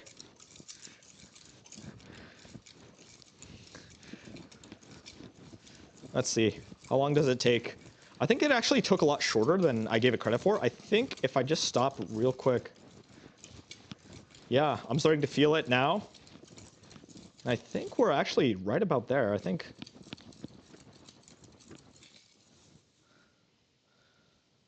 we actually already, yeah, we already formed the burr. So that cuts quick. So right now, in theory, we could actually move on to a higher grit stone. We're already, wow, we're already there. That was fast. That's nice. So I like the harder steels, or the harder stones. This is going to be mirror polished? No, but like, this actually doesn't take that long. I could work on that part a little bit more on the tip. That's pretty good though. Nice. Nice. I'm really liking this stone. This stone was, this 1000 stone was This 1,000 stone, I believe, was this one was also $60. So pretty good, pretty good. So this is like 120 right here.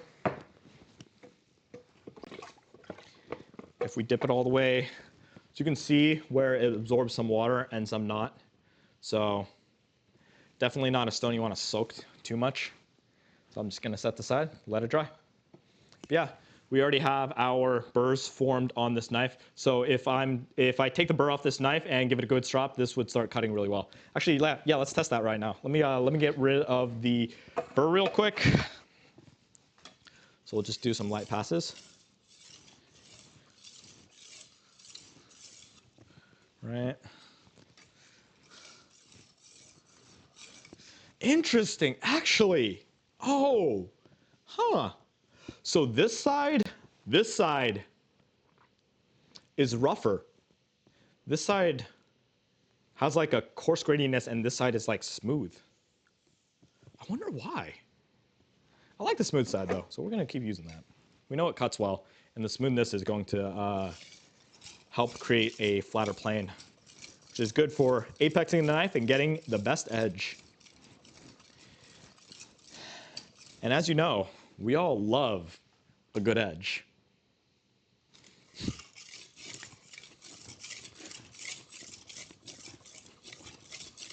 I think, cool, and then we're gonna go like 1, 2 lights, passes. Yeah, I think I'll probably shave with this. Yep, it's shaven. Neat. I know you were trying. You know what? Shut up. I can't. It doesn't work all the time, okay? I tried. The effort's what matters. Give me a participation trophy.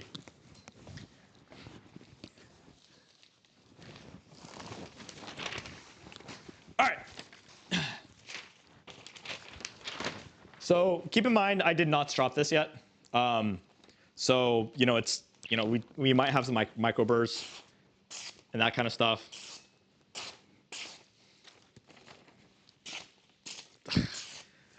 That's pretty fucking good. For not having stropped this? Wait, hang on. That's fucking. Whoa! Whoa! Damn! Have I been nerfed? Have I been nerfing myself using soft stones this whole time? Oh my god! At least my technique is really good because of it now. Oh! Oh! Ah! Look at that! Oh my goodness! This is just off of 1,000, man. Yeah, you can see where it tears a little bit because like there's some micro burrs and other stuff, but like otherwise, yeah, wow. Great stone, highly recommend. I'll like get brand names and stuff later. So, yeah, cool. What we're gonna do, and then this is supposedly a 2,000. So this is a natural stone. Should make this even better. So we'll test this one out. Wow. Makes it change color real quick. Look at that. Interesting. It is porous. It is absorbing that water rather quickly. Interesting. So just to make sure that it has like kind of an even coat of water, we're not like, we're not going to have like too much, unevenness. Just going to dunk it real quick. Not soaking it, but all right. And let's see how this works. I am seeing that there is a little bit of scratching on the surface, which is interesting. So this is definitely a softer kind of stone. This is wearing down a little faster than I expected. Upon first inspection, it did feel like a stone that would just like stay forever. But I am seeing a little bit of wear. I am seeing some marks on the surface, which is not something I expected. I'm not gonna lie.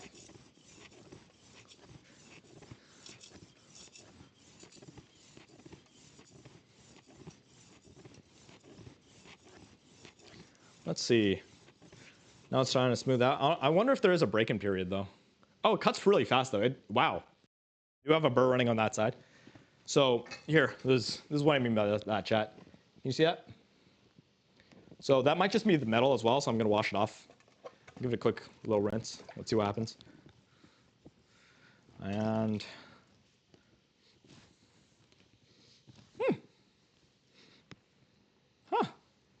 All right, hear me out. This is gonna sound a little weird. This smells really nice. Oh man.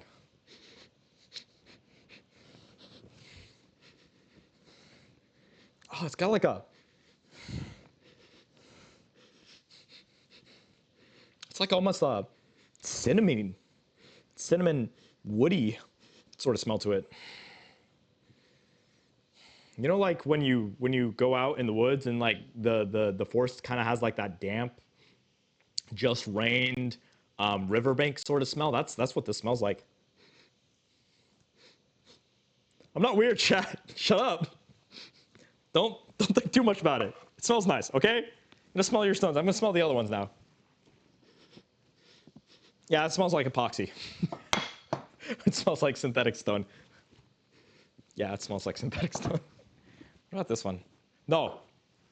I gotta save this for last. This is our last treat. This is our last treat. We gotta see what the big holes do. But big bonus. Big bonus. It smells nice. As you know, when we're looking for sharpening stones, how nice it smells is a big factor in whether or not we purchase the stone. Oh wow, this cut into it a little bit. Interesting. The burr itself actually cut into it. So I think with these this is not nearly as hard as I thought it was. So I think when I move to the burr, I should actually use an edge trailing stroke rather than edge leading. It feels like there is a little bit of an angle to it as well. So these planes aren't really completely flat, but that should be okay. I wouldn't recommend this for beginners, definitely, because the plane isn't completely flat, but you can compensate for it. Yeah, there is erosion. Interesting. So when I bought this, they're like, oh yeah, this does not degrade at all, really. So that was a fucking lie. So I will actually need to flatten this stone regardless. I'll need to flatten this stone, and it looks like the amount of pressure you want to be putting on this particular stone is not that much. This might actually be a stone that I want to be only like realistically using edge trailing strokes, not edge leading strokes on, just to prevent that from happening. I think I killed my edge a little bit by doing that on accident. I was expecting it to be as hard as the other stone that I was using, so.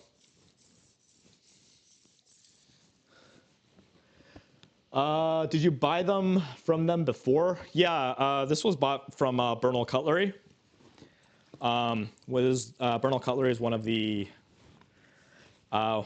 most popular knife and knife-related stores in this area. So. I don't think they lied to my face. I think my I'm gonna be real honest. I think my standards and look, chat. Here's the thing. I'm just more autistic about knives and stones and that kind of stuff. So like when someone's like, oh yeah, it won't degrade. I think what they mean is that it won't degrade as much as that over a long period of time. And my assumption is you meant it literally. So you know. Or trying to go around licking things to figure out whether they're stone or not. So I feel like you're minimally weird and composite. You know, yeah, I'll take that. I'll take that. I'll take that.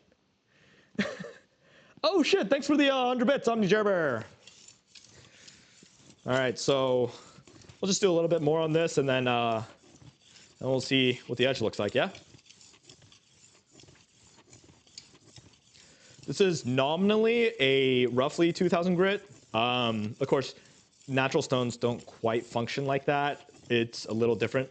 Natural stones are actually known for being able to create a very, very a smooth, polished feel while still having a good toothy edge to it, which makes it exceptionally nice for kitchen knives. Less great for something like a straight razor, but like that's not what we're doing. So I'm not Sweeney Todd over here yet. That you know of.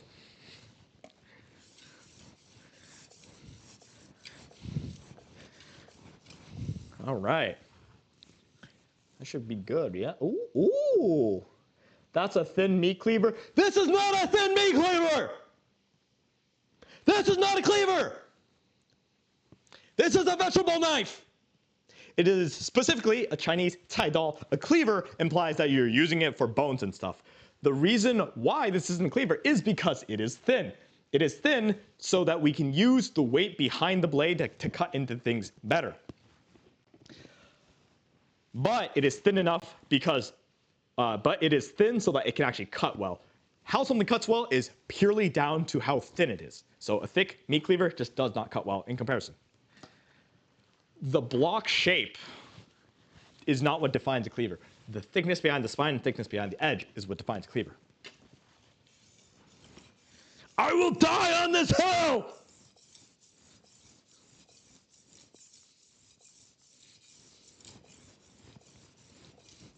Technically, you would refer to it as a taidao, C-A-I space D-A-O. All right, and let's just do a couple strokes here. Let's get rid of the burr.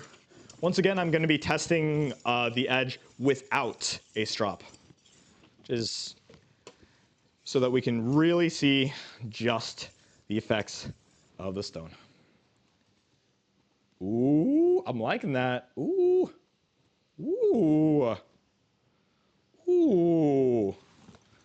That edge feels nice. It do feel nice.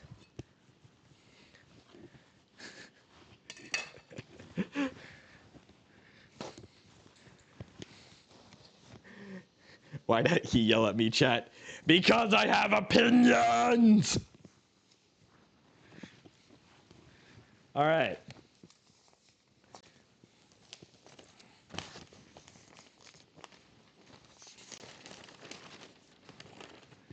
Let's see. Oh!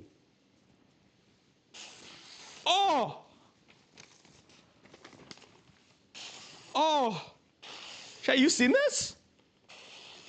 Oh! Oh!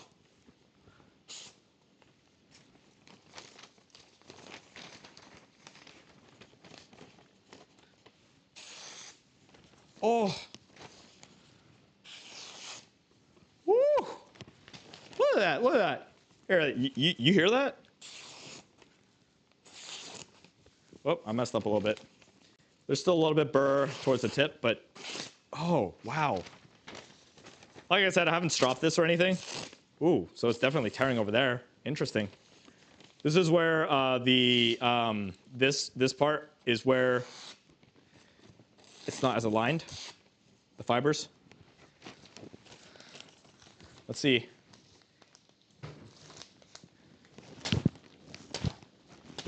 Whew. Look at that. Woo! Woo! Ah! Woo!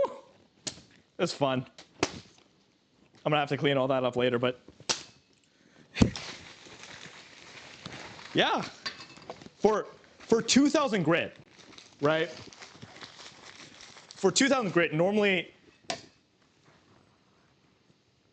because we're getting this nice edge that does cut really well, but it still has this nice toothiness to it. Yeah, I haven't stropped it, so I haven't done full burr removal on it. That's nice. Okay, so this is nice. Let's see on this. Yeah, so even on paper towel, something fibrous. Normally you would need to do something. So paper towels, because of how fibrous it is, often if you have a very smooth edge, it will have a little bit of trouble cutting it. It'll like kind of slide off. But like, I haven't done full burr removal yet, and it's still, oh man, even wet.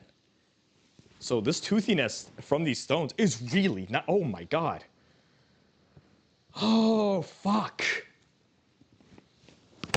Damn it. All right, here's the thing, chat. I'm not gonna lie. I was kind of hoping, so here's the thing. I'm very practical about things. I really don't like when people are like, oh yeah, this is like way better, this is way better, this is way better, and then it's just only like a little bit better, right? And it's like way, way, way, way, way pricier. This is a really pricey stone. This is $180.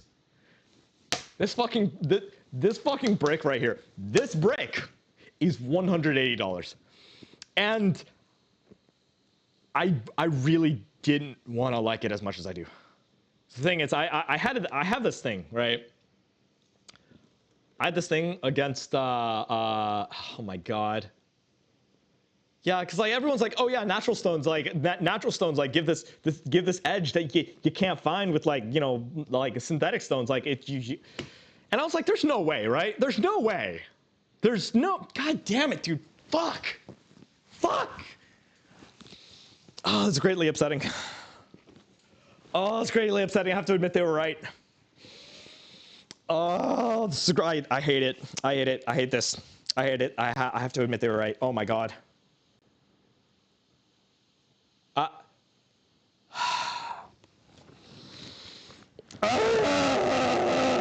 Yes, I'm having an existential crisis right now. Give me a moment.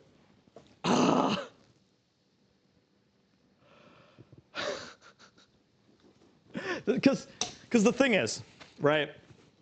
The thing is, that means that fundamentally, instead of getting all the other diamond stones and everything that I got, if I just invested in like just a couple high quality natural Japanese water stones, I would have gotten both the smoothness that allows it to cut, that allows it to do things like shave hair very well, which it is doing fantastically. And it still has the toothiness to cut things like tomatoes.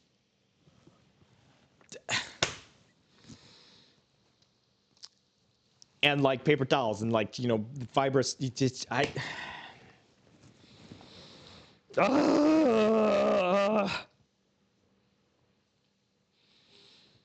all right, fine.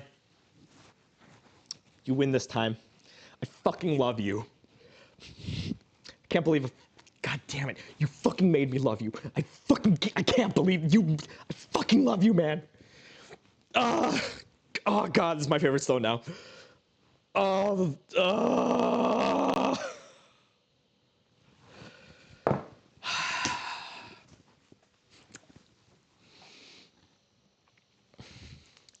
Would it be worth it to a regular? No.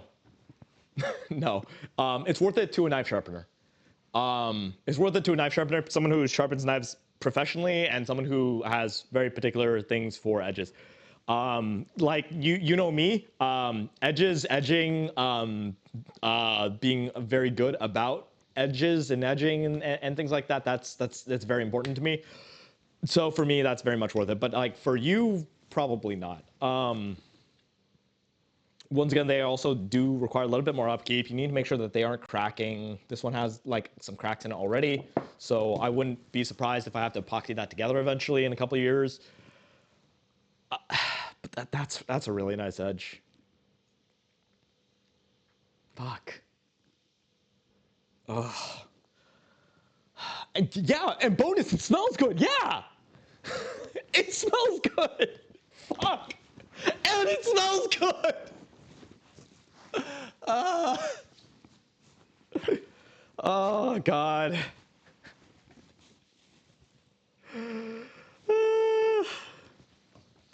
To get a new set of knives. you should get the set of, oh my god.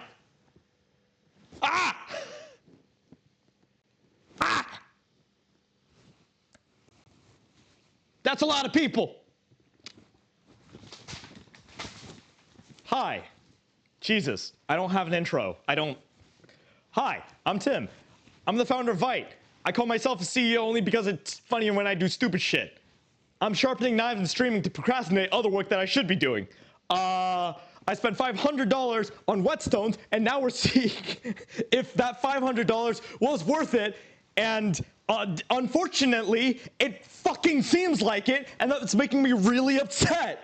Because now I might have fallen into another rabbit hole of trying to understand how much money I should spend on these really expensive whetstones. God damn the fucking edges. Like, you want to see this shit? Okay, so I know a lot of you don't know that. Oh my god, a lot of people are following. I'm sorry, I cannot. My hands are covered in things. It is scrolling past too fast. I can't actually see. and say, so thank you for everyone who's following. Anyway, you want to see this edge? I haven't stropped it, meaning there is a burr. There are micro burrs and all that kind of stuff on it. So this is not really going to be nearly as sharp as it should be. But despite all that, off of 2000, check this shit out. Like, look how smooth that is. By the way, this knife, for everyone who's tuning in right now, this knife was dropped on concrete. Like literally, I was restoring this knife because this knife has dropped on concrete, and then afterwards, when we brought it on, I also slammed it into, this actually, and the bricks a little bit, just to dull it some more, just to see how these bricks would work. And they're really nice, unfortunately. So, I guess I gotta spend more money on whetstones now. On these kinds, especially. And that makes me upset, because that means my haters were right. All right?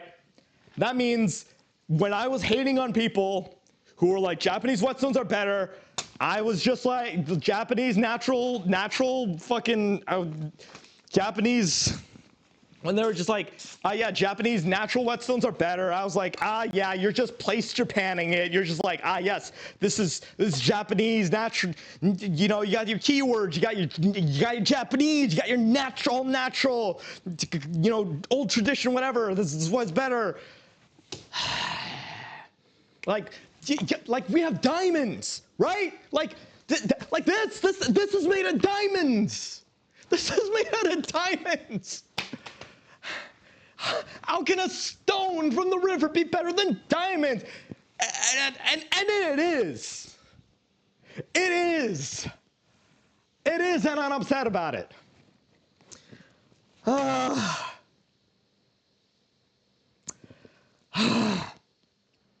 Because, here's the thing, right? That works so, this is just a 2000. This isn't even the top grade. This isn't as fine as it can go. Oh, yeah, also bonus. Oh man, that smells really good.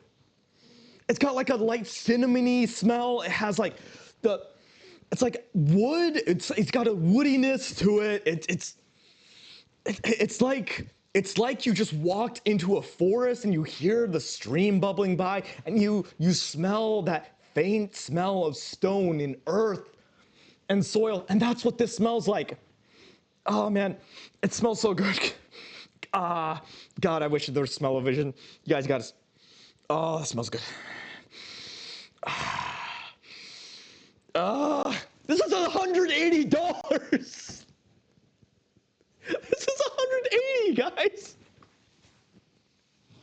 I really wanted to say isn't worth it, but now I have it. I'm just like, damn. If you were like, yeah, this is $220, I'd be like, fucking. Here's my money. Take it. Take it! Take it and don't let me see you take it. Just give me the stone that sharpens really well. It smells really nice. And will last a long time too.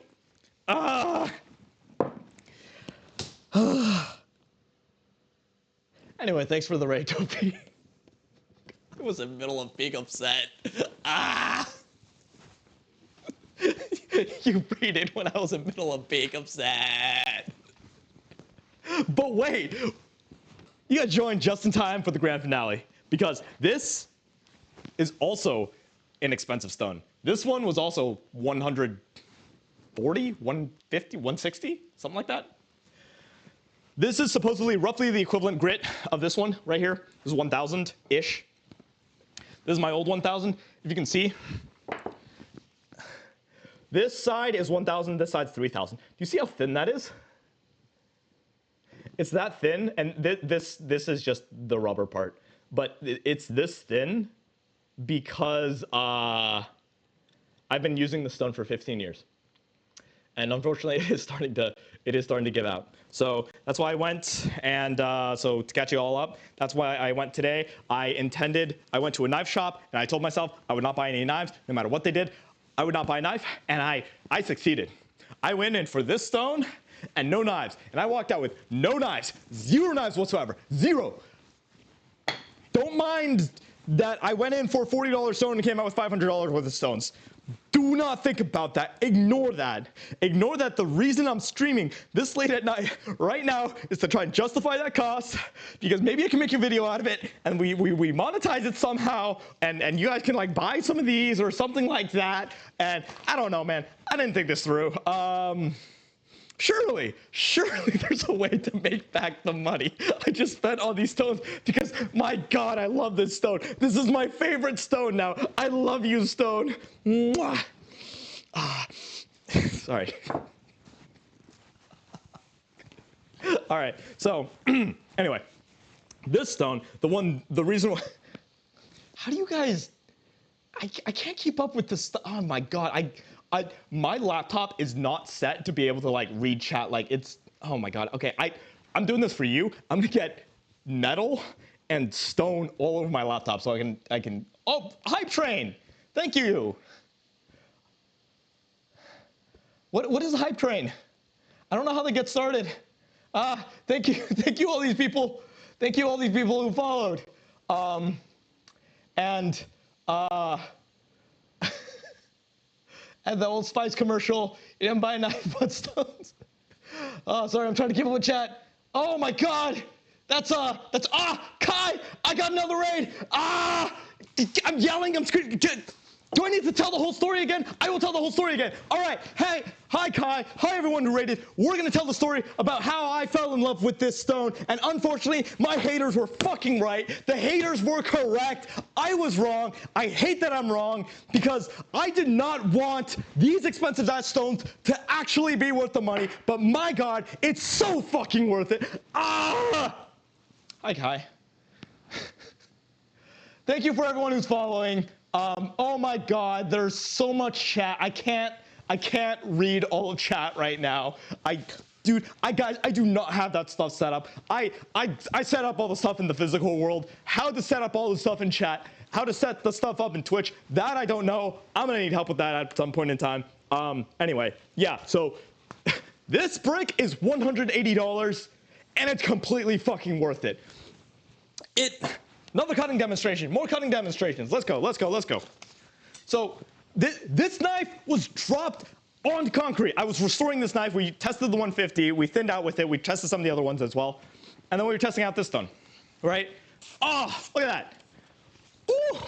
Oh, yeah.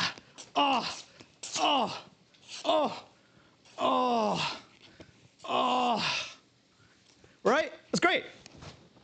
Woo. But, and because like the thing is, the thing that's great about this stone is that it doesn't just give a smooth edge.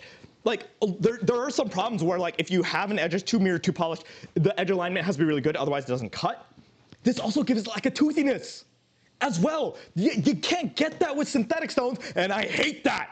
Because that means the haters were right. That means like when people were like, yes, the natural Japanese stones are better. I'm just like, you had natural in there, and so you thought it was better, right? Like, we have technology now, motherfucker. We have technology. We have diamonds. This is a diamond stone. How can that be better than diamonds? And so this is literally the first natural Japanese stone I've bought. I've been knife sharpening for 15 years. I've been using diamond stones and ceramic and you know, these synthetic ones and all kinds of other stuff. All kinds, boron, whatever. I'm just like, you know, these are horrendously expensive, right? $180, dude. $180 for a brick. And I'm like, okay, you're upcharging people, right? You're upcharging people because it says Japanese. It says natural, organic, right? I'm just like, come on, you're fucking ripping people off. And there's no way. There's no way. And it is. And you know what? It also smells nice. People who have been here the whole time have watched me sniff this stone like 50 times at this point. It smells so good. It has like a light cinnamon sort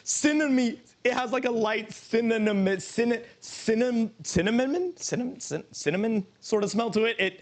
It has a little woodiness to it. It smells like when you walk into a forest and you hear a river, just a light stream trickling past you, and you smell the river rocks and the soil and the trees and the wind rustling the leaves. That's what this smells like. And it smells so good.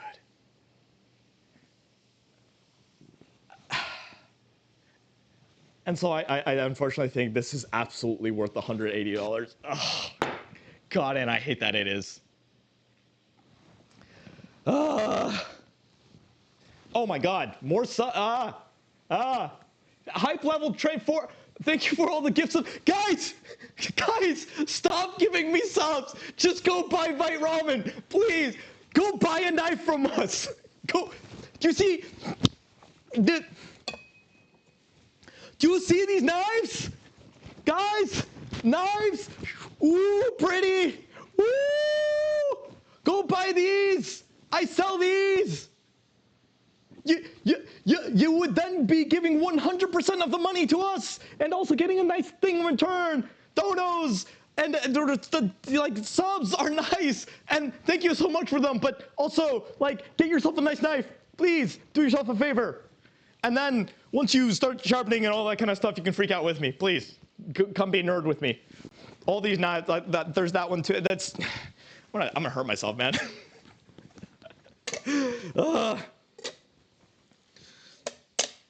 Okay, all right. Anyway, we are now at the last stone. This one, it's got a hole in it. It's got all kinds of holes in it. It's a really interesting shaped hole. It's got two little circular things there. It's got a little, normally, conventional wisdom on stones says, you can't sharpen well when there's that much cratering, when there's that many holes and whatever. In fact, when I bought this stone, this stone cost me $180, right? And when I was like, hey guys, can you really sharpen on a stone like this? Like, does that work? Do I soak this? Like, should I like get epoxy and cover it? They were like, I've never used this one before. I don't know what it does. I don't know how it works. So like, maybe that should have been my first clue. Maybe, and this is still $180 a brick. I still bought it. Cause like, damn, aren't you curious? What can this stone do? Like, this came from a famous Japanese whetstone quarry.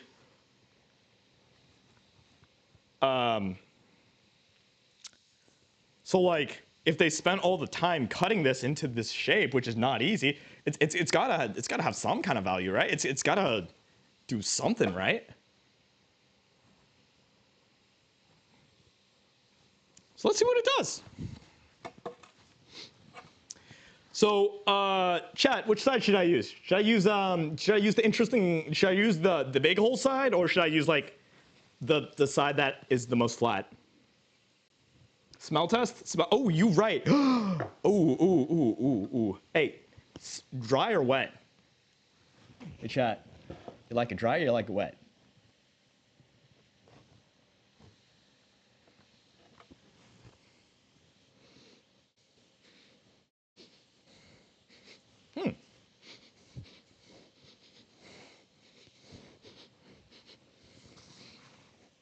I want to say this has more of like a granite sort of smell to it. All right, I'm gonna dip in some water.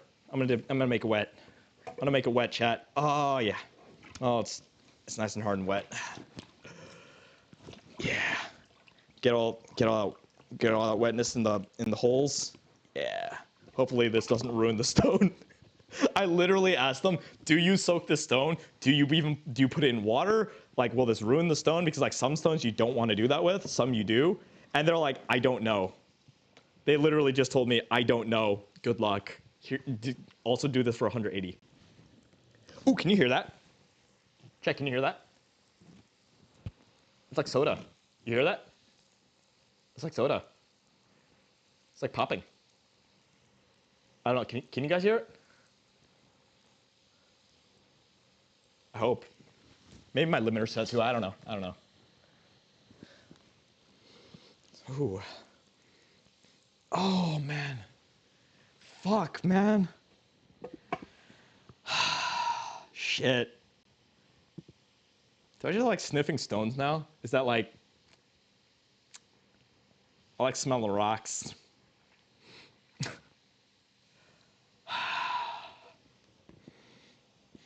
Okay, so...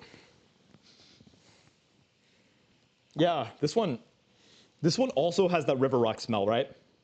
But we don't have as much of that woodiness. We don't have as much of that oak scent, right? Oh, it is very porous. Look at that. So unlike this one, it really does absorb it, which does make sense. It has a lot of holes in it. And if it has this many holes that are large, then it's also going to have a lot of micropores as well. This one has like kind of a cleaner, lighter scent to it. I want to say we got top notes of like poplar, granite, some light, maybe like, it's not necessarily like vanilla, but almost like a syrupy, not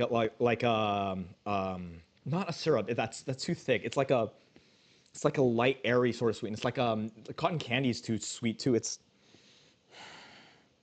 like dragon's beer maybe candy. There's like a light sweetness to it. Yeah. I think if you're looking for, if you're ranking stones on smell, right?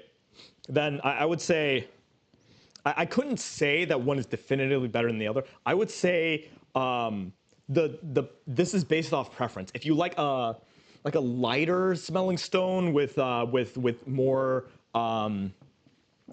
top notes that are like poplar and sugar and that sort of stuff, then you would go with this. But if you like a deeper, earthier sort of smell and tone to your whetstone when you're sharpening knives, then I would go with this one right here, which has more of that oakiness, more of the soil sort of smell to it. So yeah, I know that's what you're all here for.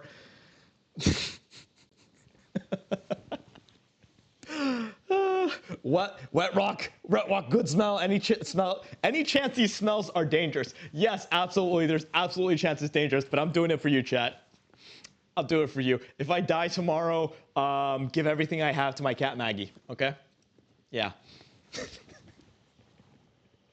Moist rock, bad smell. Wet rock. Oh God. There's a lot of that's okay. Yeah. Thanks. Oh man, thanks for cheering. Thanks for cheering, Toff. Thanks for. Oh God. Thanks for sharing, Toffee. Toffee or Toffee? Oh my God, I'm bad with names. I'm so sorry. Lunrelu. Thanks for all the subs. Oh my God. Bueno. Thanks for the subs. Oh shit, Matarad. Sub. Thank you for following. Lord Liquid Bacon 2. Lord Liquid Bacon 2. Thanks for gifting sub. Thanks for oh my God. Thanks for following. Okay, I'm gonna try to speed run this, guys. Bear with me here. Fez Dog Tep here. Thank you for following. Weebian, thanks for following. Okai Iso Kaio. Oh, thanks for following. Corner 015, thanks for following. Poor Albatross 58, thanks for following. Lun Rilu, thanks for following. Kai, thanks for that the raid. And Lord Liquid Bacon 2, thanks for giving out another 2 subs. Adbeno more subs. Oh my God, that's a lot of subs. Thank you, Adbeno and Lord Liquid Bacon 2 again. And also for following. And then Omni Bear chat. Tim's having a waking moment. He may have a hard time keeping with alerts, so feel free to say you follow for his 11 and 9s in chat. Thank you, Omni Bear. Kikurihime Konoko, Pixel Particle, Zicat King 1919, Benelli Sound, The Best Noz, Arc Redeemer, and The Gravity, Amanda Shadow, Heavy the Snack, Cam Blue 24, Top Hat Dino, Lord Liquid Bacon 2. Thanks for following, Cat Bad 333, and I think that catches us up. Whew. All right. And now, finally, we test the final stone of the day. The Holy One. Quite literally. All right. Terrible idea to reread names this time. Good effort. Yeah, I know. I finished quickly, chat. Wait.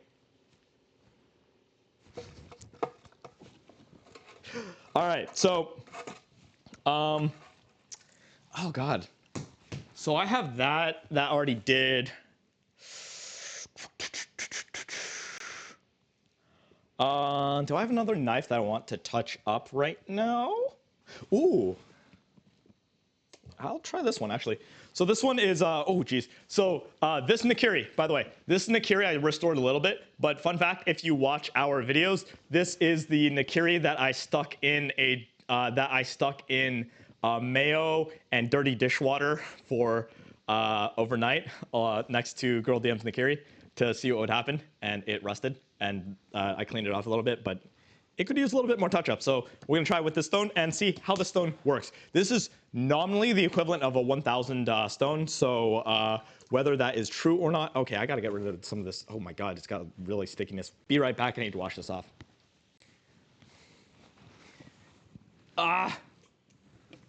OK.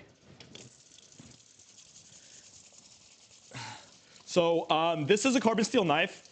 Carbon steel knives are known to sharpen a little quicker, so I might also pull out a VG10 knife to test as well.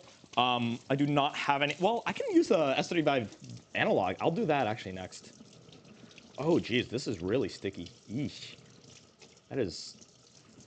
Hang on, this is like ridiculous. I messed this up.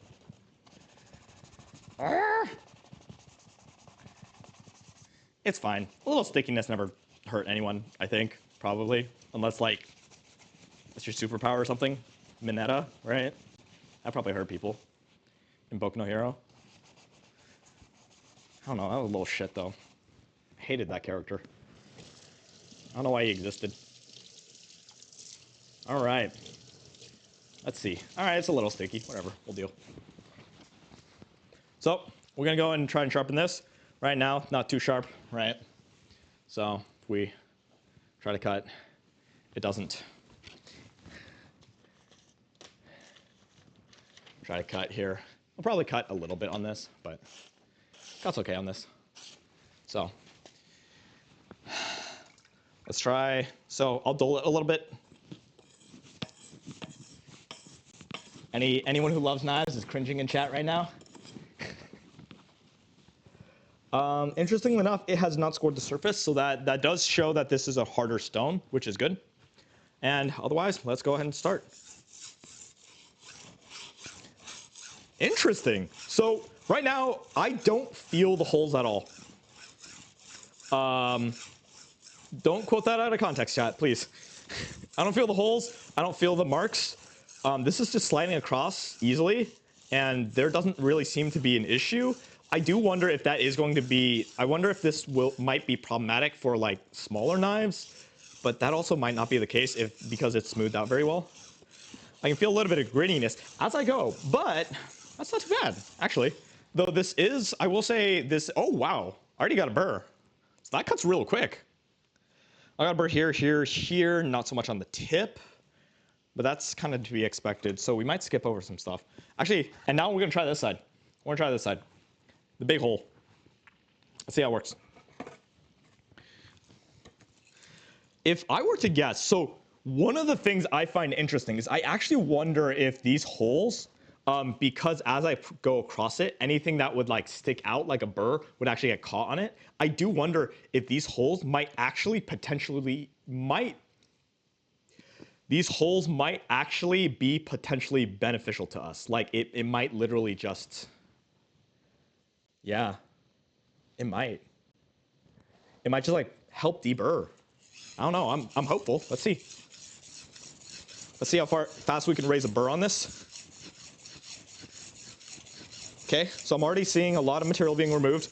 I'm feeling the friction is already starting to soften. So I might have already built a burr. Yeah, I think so. And let's see. I'm gonna stop now. Yeah, I have a burr. That's fast. This is a fast stone. It cuts fast. And let me see about burr removal as well. So let's just do some light passes. Edge leading instead of edge trailing.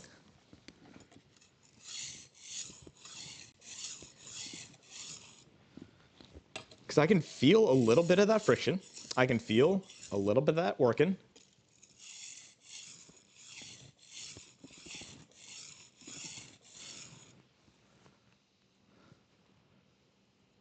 Self-clean. I wouldn't call it self-cleaning. It's more that it's removing the hanging metal that would otherwise be on the edge.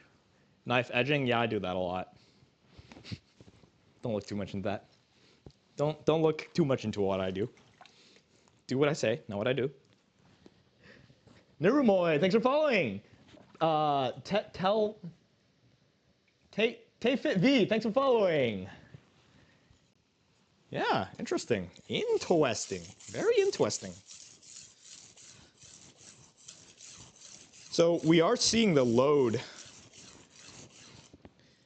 So a lot of stones will load on steel. That is to say, all the steel that you're grinding off will start to like interfere with the cutting ability of the stone. Those holes here prevent that. In fact, that large hole here, I can't even feel. I will say, I won't say I can't feel it, because I can feel a slight divot, I can feel a slight bit. So I do prefer this side that has less. Yeah, that does feel better. But I don't actually mind it. I thought the holes would bother me a lot more, but I actually do even wonder if this will give me a better, burless edge. Like I don't need to deburr as much because the holes just naturally catch any hanging burr.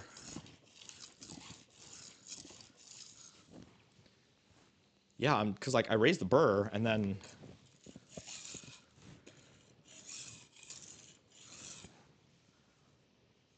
holy shit, I think it does.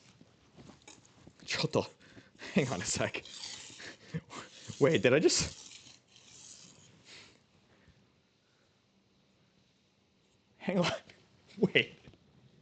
Wait. Chat, did I just stumble on secret tech? Yo, does anyone know about this? Like, they were just like, yeah, no, like no one wants the stone because it's got holes all over it. No one knows how to use the stone. No one knows the origin of the stone. No one wants to buy it. Is this like, yeah, we judged a stone by its holes. We judged a book by its cover. But actually, this is fucking goated? Chat, is this a secret S tier? Is this a secret S tier stone? Oh, jeez. Yeah, because I'm not getting burr raising really on as I do this. That's incredible. Like if I go to remove burr, holy shit.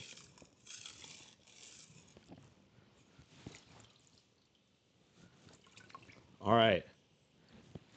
I will need to test this on VG10 and on an S35 equivalent, but let's wipe this off and let's see it.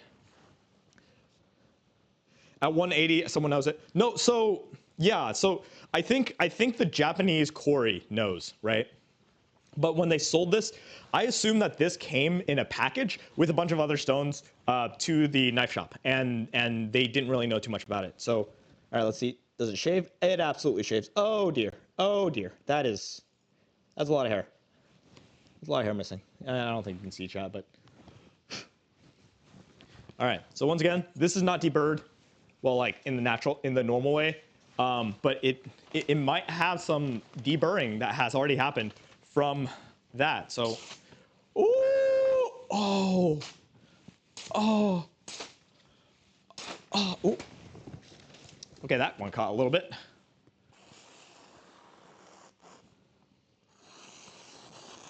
Okay, so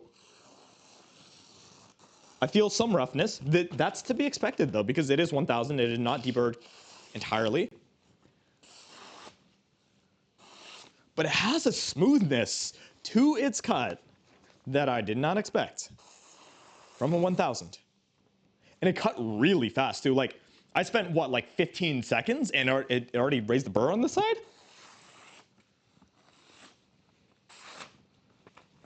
Ooh. You see that? Yeah? Ooh, you see that? Ooh.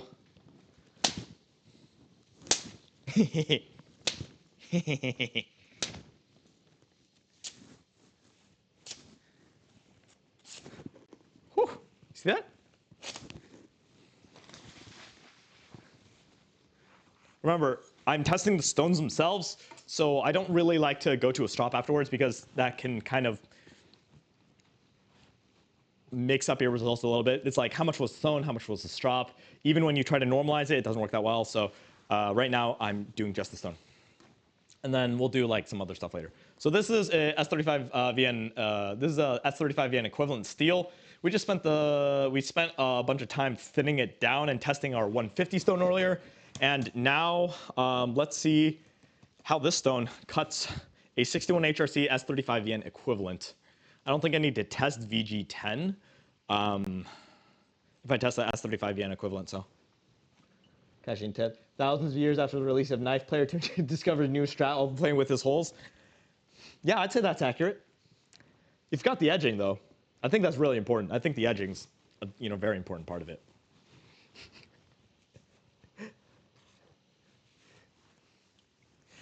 Yeah, like I said, I kind of hate that. I kind of hate that I'm liking these $180 stones. These are the most expensive stones I have. So, oh shit! Can you hear that, chat? I don't know if you can hear it, but the grind sounds different. What we were using before was carbon steel, so it's a very simple type of steel. It's mostly just iron, carbon, maybe some other trace elements. S35VN is a significantly more advanced steel. It is stainless, but it is also a powder steel. This has addition of, I believe it's 14% chromium. It has a bunch of vanadium. It has a bunch of other shit. I don't remember off the top of my head. But it also high carbon. So this is a very high-tech steel that's built up atom by atom. And so you can hear that it is a smoother grind and a different sound than with the carbon steel. The burr is not as raised. The burr is not raised as high, but it still managed to raise a burr pretty quickly on that. Like that just took me like a minute, less. Starting on the other side.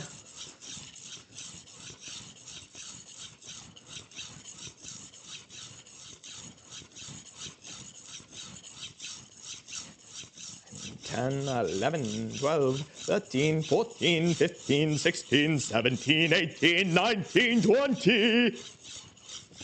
I don't know why I turned that into an opera. We all deserve to die. Tell you why, Mr. Lovett, tell you why. I'm gonna get demonetized.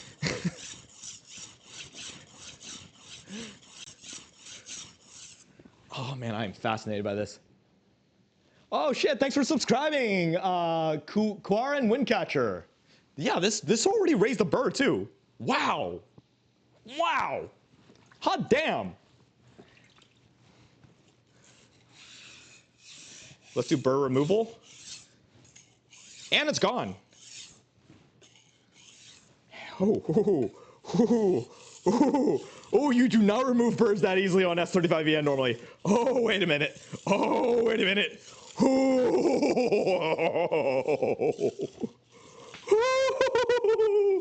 Dude, you know how hard it is normally?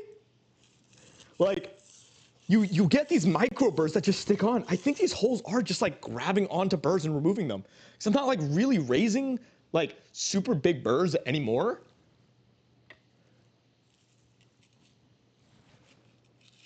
That's what holes are for catching onto things. What are holes for? This hole was made for me, right? Hey guys, what goes into the square hole?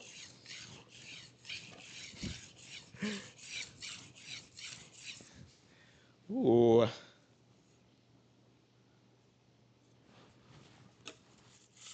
All right, and I'm gonna do some light feather light passes, burr removal.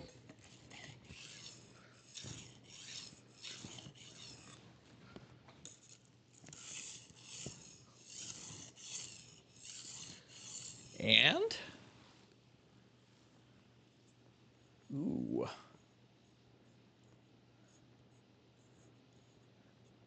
Sometimes you just gotta finger your edge, you know? So this is one of those things that like, this is one of those, do not do this. Say as I do, or do as I say, not what I do. But this is called the 3-finger method. You can tell sharpness by like the kind of pressure. You like put 3 fingers on and you very, very, very lightly move it a tiny bit, and you can kind of tell the sharpness. This is advanced technique. There's no real good way of teaching it, honestly. You just at some point got to go for it, you know? Interesting. Ah.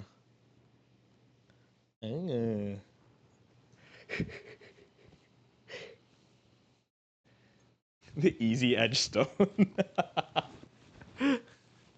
All right. Let's give this a try. This being a S35 VN equivalent, I am curious as to how well it does. I don't think I did the best job on sharpening this one. I'm getting a little tired, honestly, on where my fingers are. Oh, okay, never mind. Okay, take that back, I guess. Oh, that's nice. Ooh. Yep. I mean, I missed a little bit over there. That's fine. That's a skill issue, honestly. That's not the stone's fault. Ooh. Okay. Ooh. Ooh. Some cutting asthma. Ooh. I don't know how well you guys can hear that. My audio, I'm still messing with my audio. I feel like my audio still needs work, but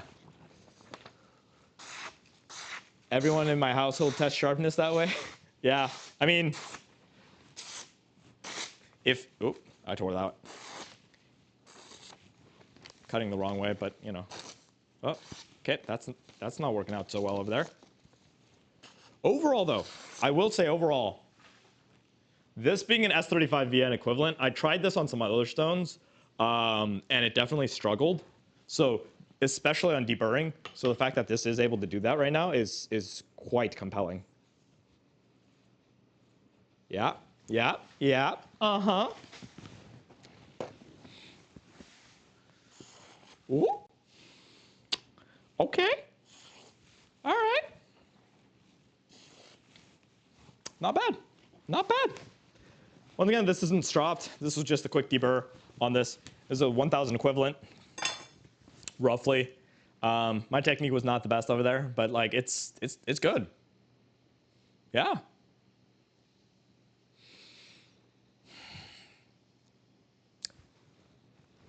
I'm tempted to reprofile this right now and should I reprofile this? Should I use 150, reprofile it, and then hit this again? I feel like I can do a better job with I'm doing it. So yeah. But which means and verdict of this stone. Is this worth 100? Blech. And verdict of the stone. Is this worth $180? Yeah. Yeah, I think so.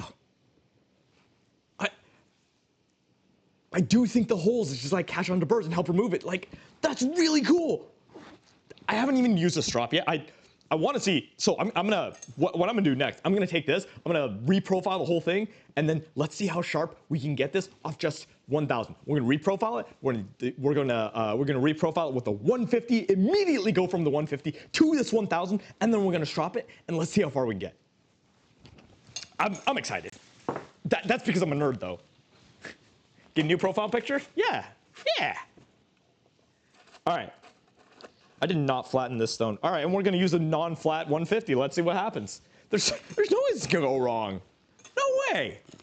All right, I'm gonna go real thin. I'm gonna make this real thin. We're gonna go at a pretty steep angle here. Yeah, that'll be fine. That'll be fine.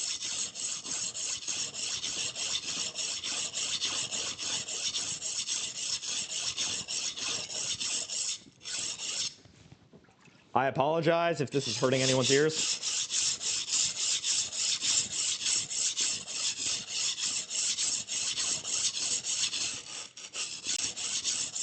Oh, I think I just got some grit in my eye. Oh.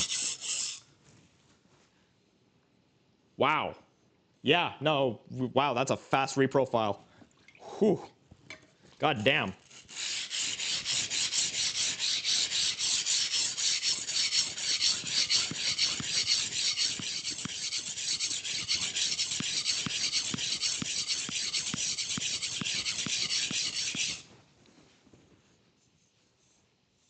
Holy shit, am I already done reprofiling? Oh my god. Wow, yeah, cool. We're done reprofiling. That was easy. Holy crap. That 150 cuts.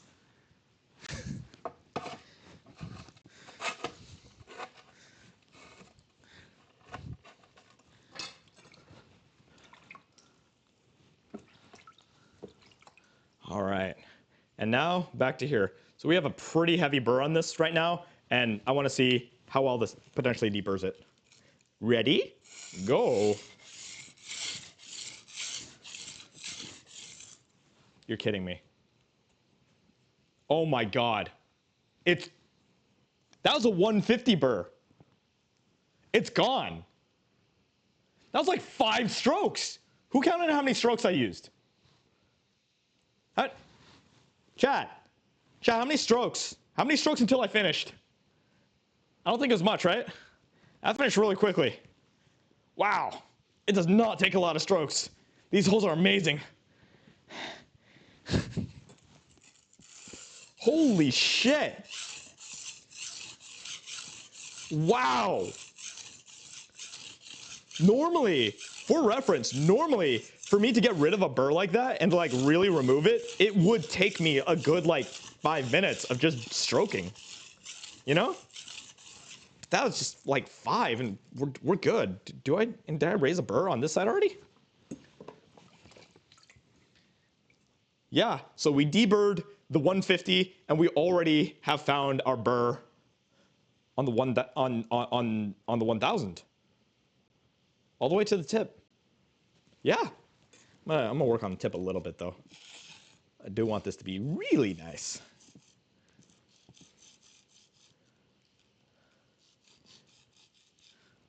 You know, I went to watch a race and come back and saw the most robotic smooth strokes. You stroked 4.5 times. It only took me 4.5. Damn. Okay. New Academy record.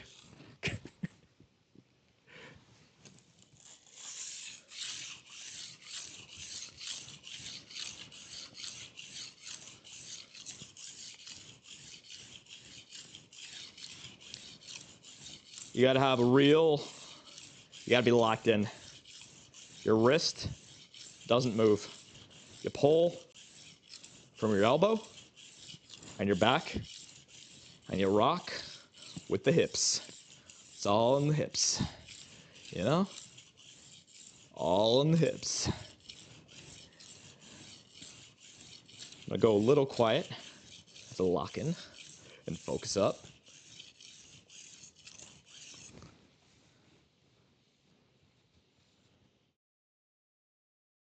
Yeah, that polishes quickly. I've basically gotten scratch marks gone. Damn. Okay. All right, let's clean up the surface. Maybe I should get a Nagara out. Whatever.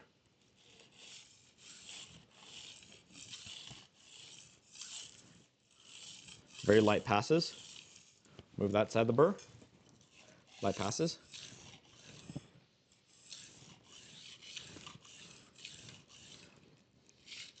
Little focus on this tip side over here because I always fuck this part up a little bit. We're focusing, chat. Get into the zone.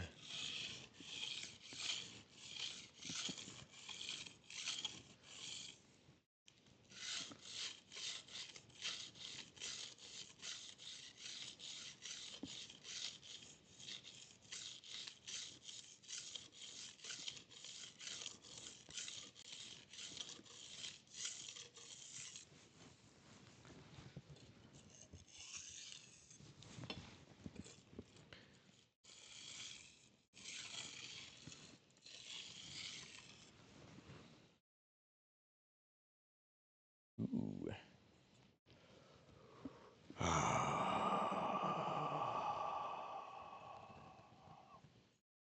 All right. Locking in on stroking it. Okay. All right. All right. Now we're gonna dry this off, and we're gonna strop. I'm gonna strop in. Strop up.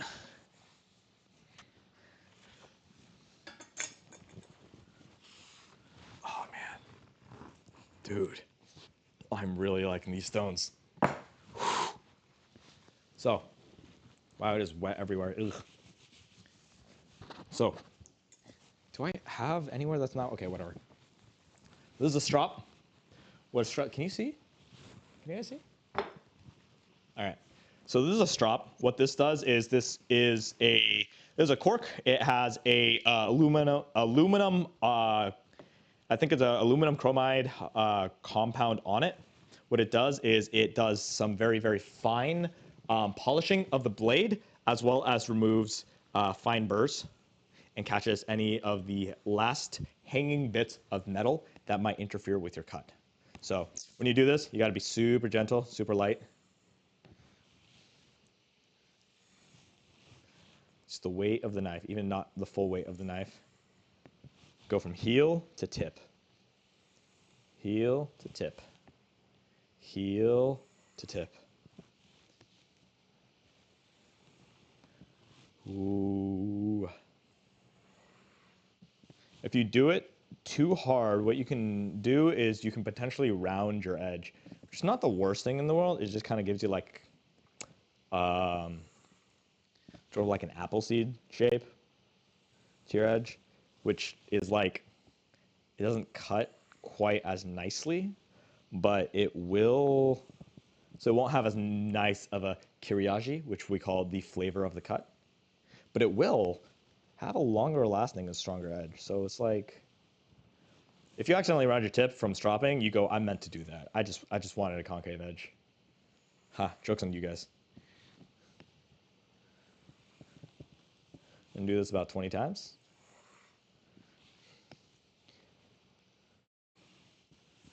Because of this, so with these stones, what I'm seeing is that my workflow in terms of being able to sharpen knives has gone up so fast. Because I'm now going to be able to get like a really nice, toothy, yet smooth edge ridiculously fast. I don't have to worry about deburring and burr removal as much. And let's see how well this works after stropping.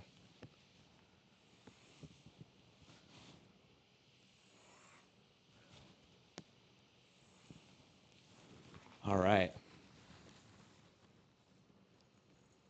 Oh my lord. Oh, I do not have hair anymore. Oh, I don't know if you can see that, chat.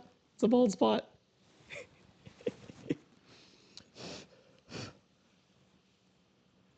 but now you won't have to procrastinate as long. Fuck! You're right! Shit! All right, let's see.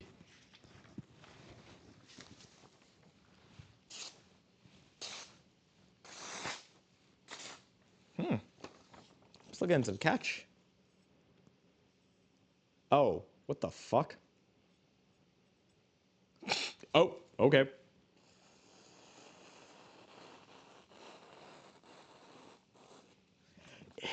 Yeah. Oh. That's really interesting. So that stone gives an extremely toothy edge. So I don't know if you guys can hear it, but there is a very saw-like inconsistency in this edge. That means it will grab on to smooth items very easily, but does not cut quite as smooth.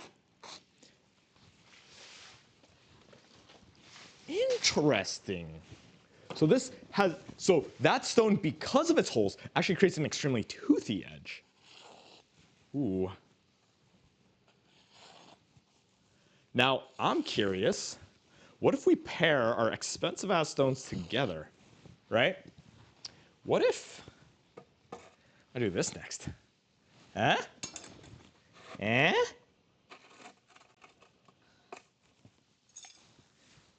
All right, let's see. The woody one. Shave and a haircut. Sometimes, if I'm like, oh man, I missed the spot when I'm shaving or whatever, I just grab one of the kitchen knives. You know how it is. Actually, on my multi-tool, what I do is I actually have a little knife on the multi-tool, but I also have a dedicated knife, right? So multi-tool knives are always like kind of shitty, and like, you know, it's really hard to grip and all that kind of stuff. So I usually don't like to use them very much. But what I do with my multi-tool knife is instead I just kind of like, I always just make it super, super sharp. So I just have like a razor whenever I'm like, ah, crap, I missed the hair or whatever.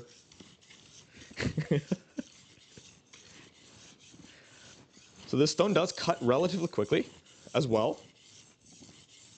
I don't know how high of a burr I want to raise with this.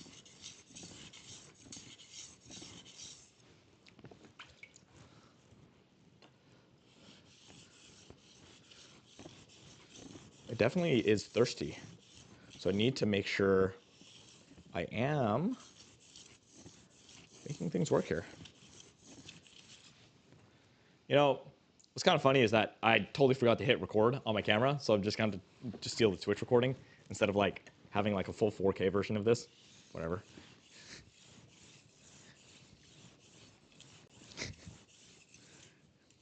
Guess that saves me space. It's fine. It's fine.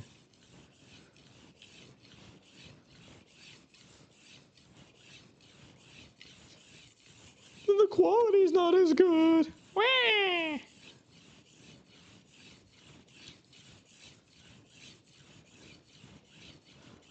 As you can tell, I'm starting to lose a little bit of energy. Mostly because I had to yell like 4 times whenever we came in. Kenny7235, thanks for following. I need that Sichuan sauce. Thanks for following as well. Tim, have you heard of Outdoor 55 on YouTube? Yeah, that's what I was talking about. I was actually talking about him a bit earlier because the just about like some of his stuff. Generally speaking, I really like his content. The only thing I heavily disagree with him about is honing rods and honing steels. He like hates them for some reason. And I think that's because he does pocket knives primarily and bushcrafting knives and things like that versus kitchen knives. He's like, oh, they're useless. They don't do anything. I'm like, that is objectively false. You clearly do not spend time in a kitchen.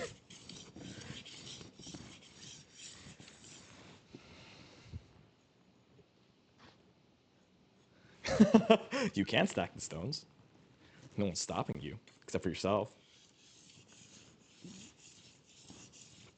My fingers are actually starting to get tired, so I don't think this is going to be I don't think this is going to be the best knife sharpening job in the world, but whatever.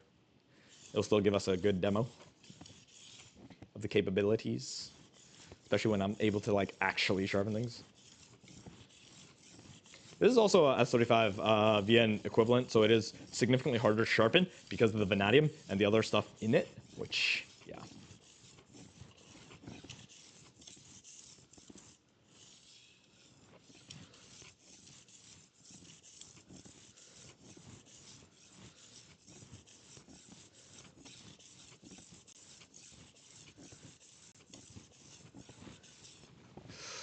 Woo! Yeah? How's that? How's that? How's that? All right.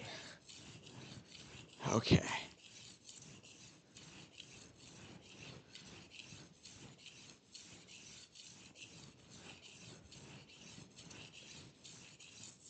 Locking in, boys. Locking in, chat. Okay.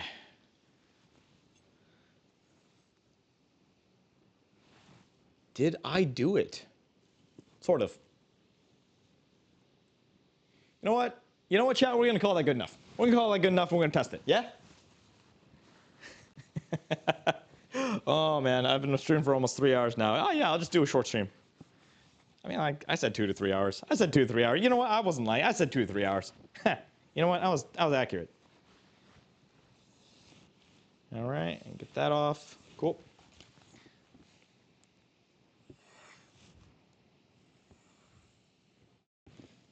There's a chance I fucked up the session, rounded it too. Ooh. It's catching over there a lot. That's interesting. Oh, we got rid of it. Cool.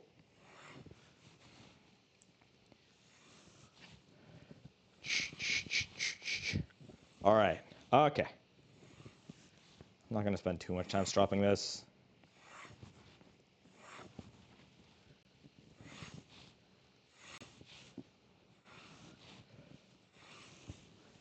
You think that's enough?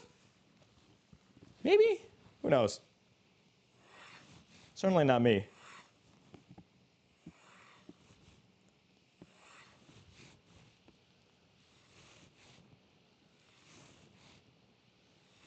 I'm going to have to clean up all of that shit on the ground. Speaking of which, let's see. Oh, that worked. Oh, that worked. Woo! Oh, hey. Oh, that's pretty good. Hey, that's pretty nice. Hey, that's pretty nice. Hey, hey, hey.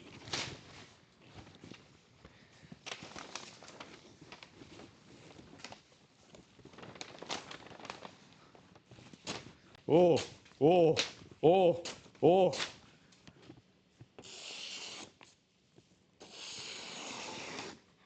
Ooh. Yep, that caught a little bit. I caught a little bit out towards the tip. Yep, the skill issue. That's me not sharpening real well. Oh, yeah, that wasn't so good. Edge alignment issue. Yep. Pretty decent. That's okay. That's pretty good. That's pretty decent. All right. Okay.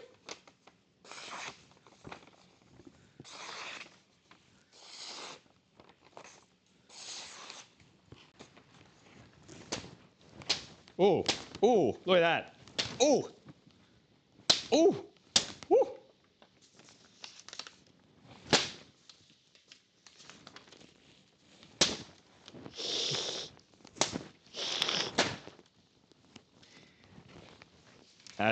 Have I run out of places to cut? See that? See that? See that?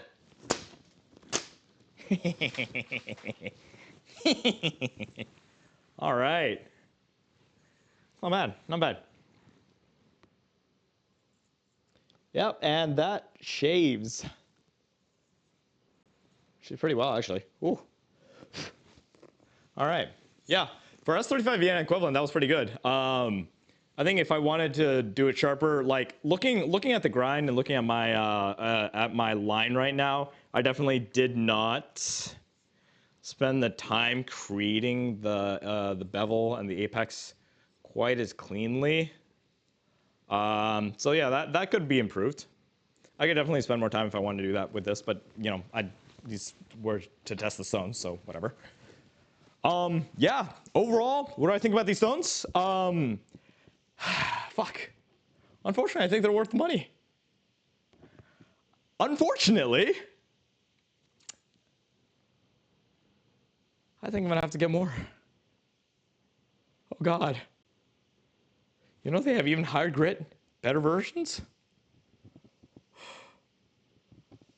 I think I'm gonna have to spend more money on whetstones.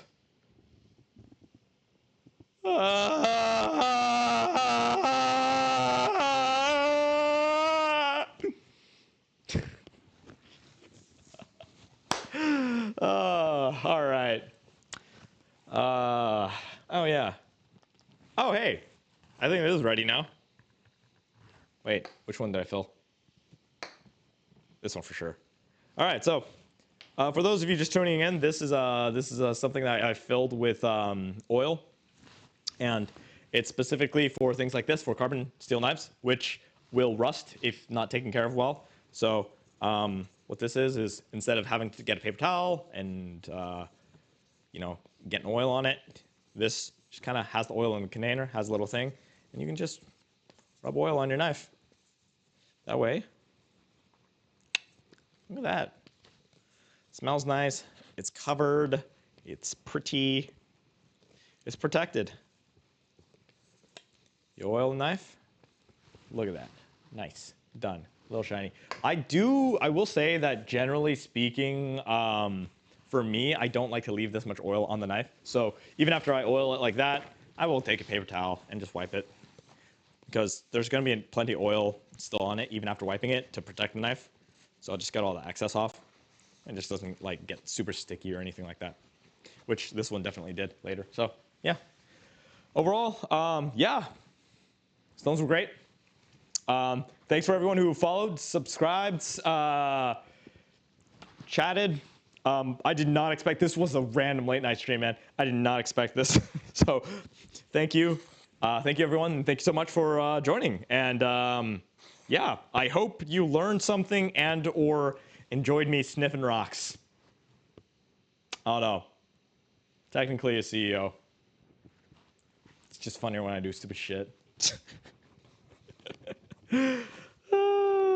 Yeah, and then I just like cutting things and doing weird things. Yeah, so follow. I stream sometimes. I'm trying to stream more, trying to post more content and other stuff.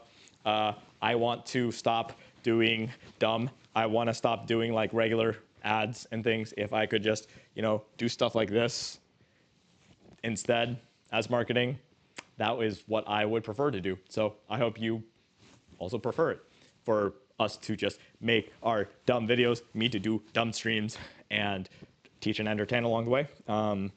Yeah, follow, and especially during these streams, I will be dropping more stuff, and I will also drop. This was a gorilla stream impromptu, once again, justifying my purchase. So I didn't really prepare that much, but on other streams, I might just, I might drop codes and free stuff and free shipping, other things for Vite. I just think it's a fun little good incentive. As thanks for watching stream and stuff. So yeah. Anyway, that's gonna be about it. Thanks for watching. Let's go find someone to raid. Oh,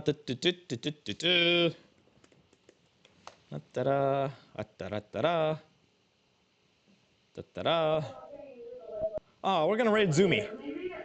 I wanna raid Zumi. Zumi's great.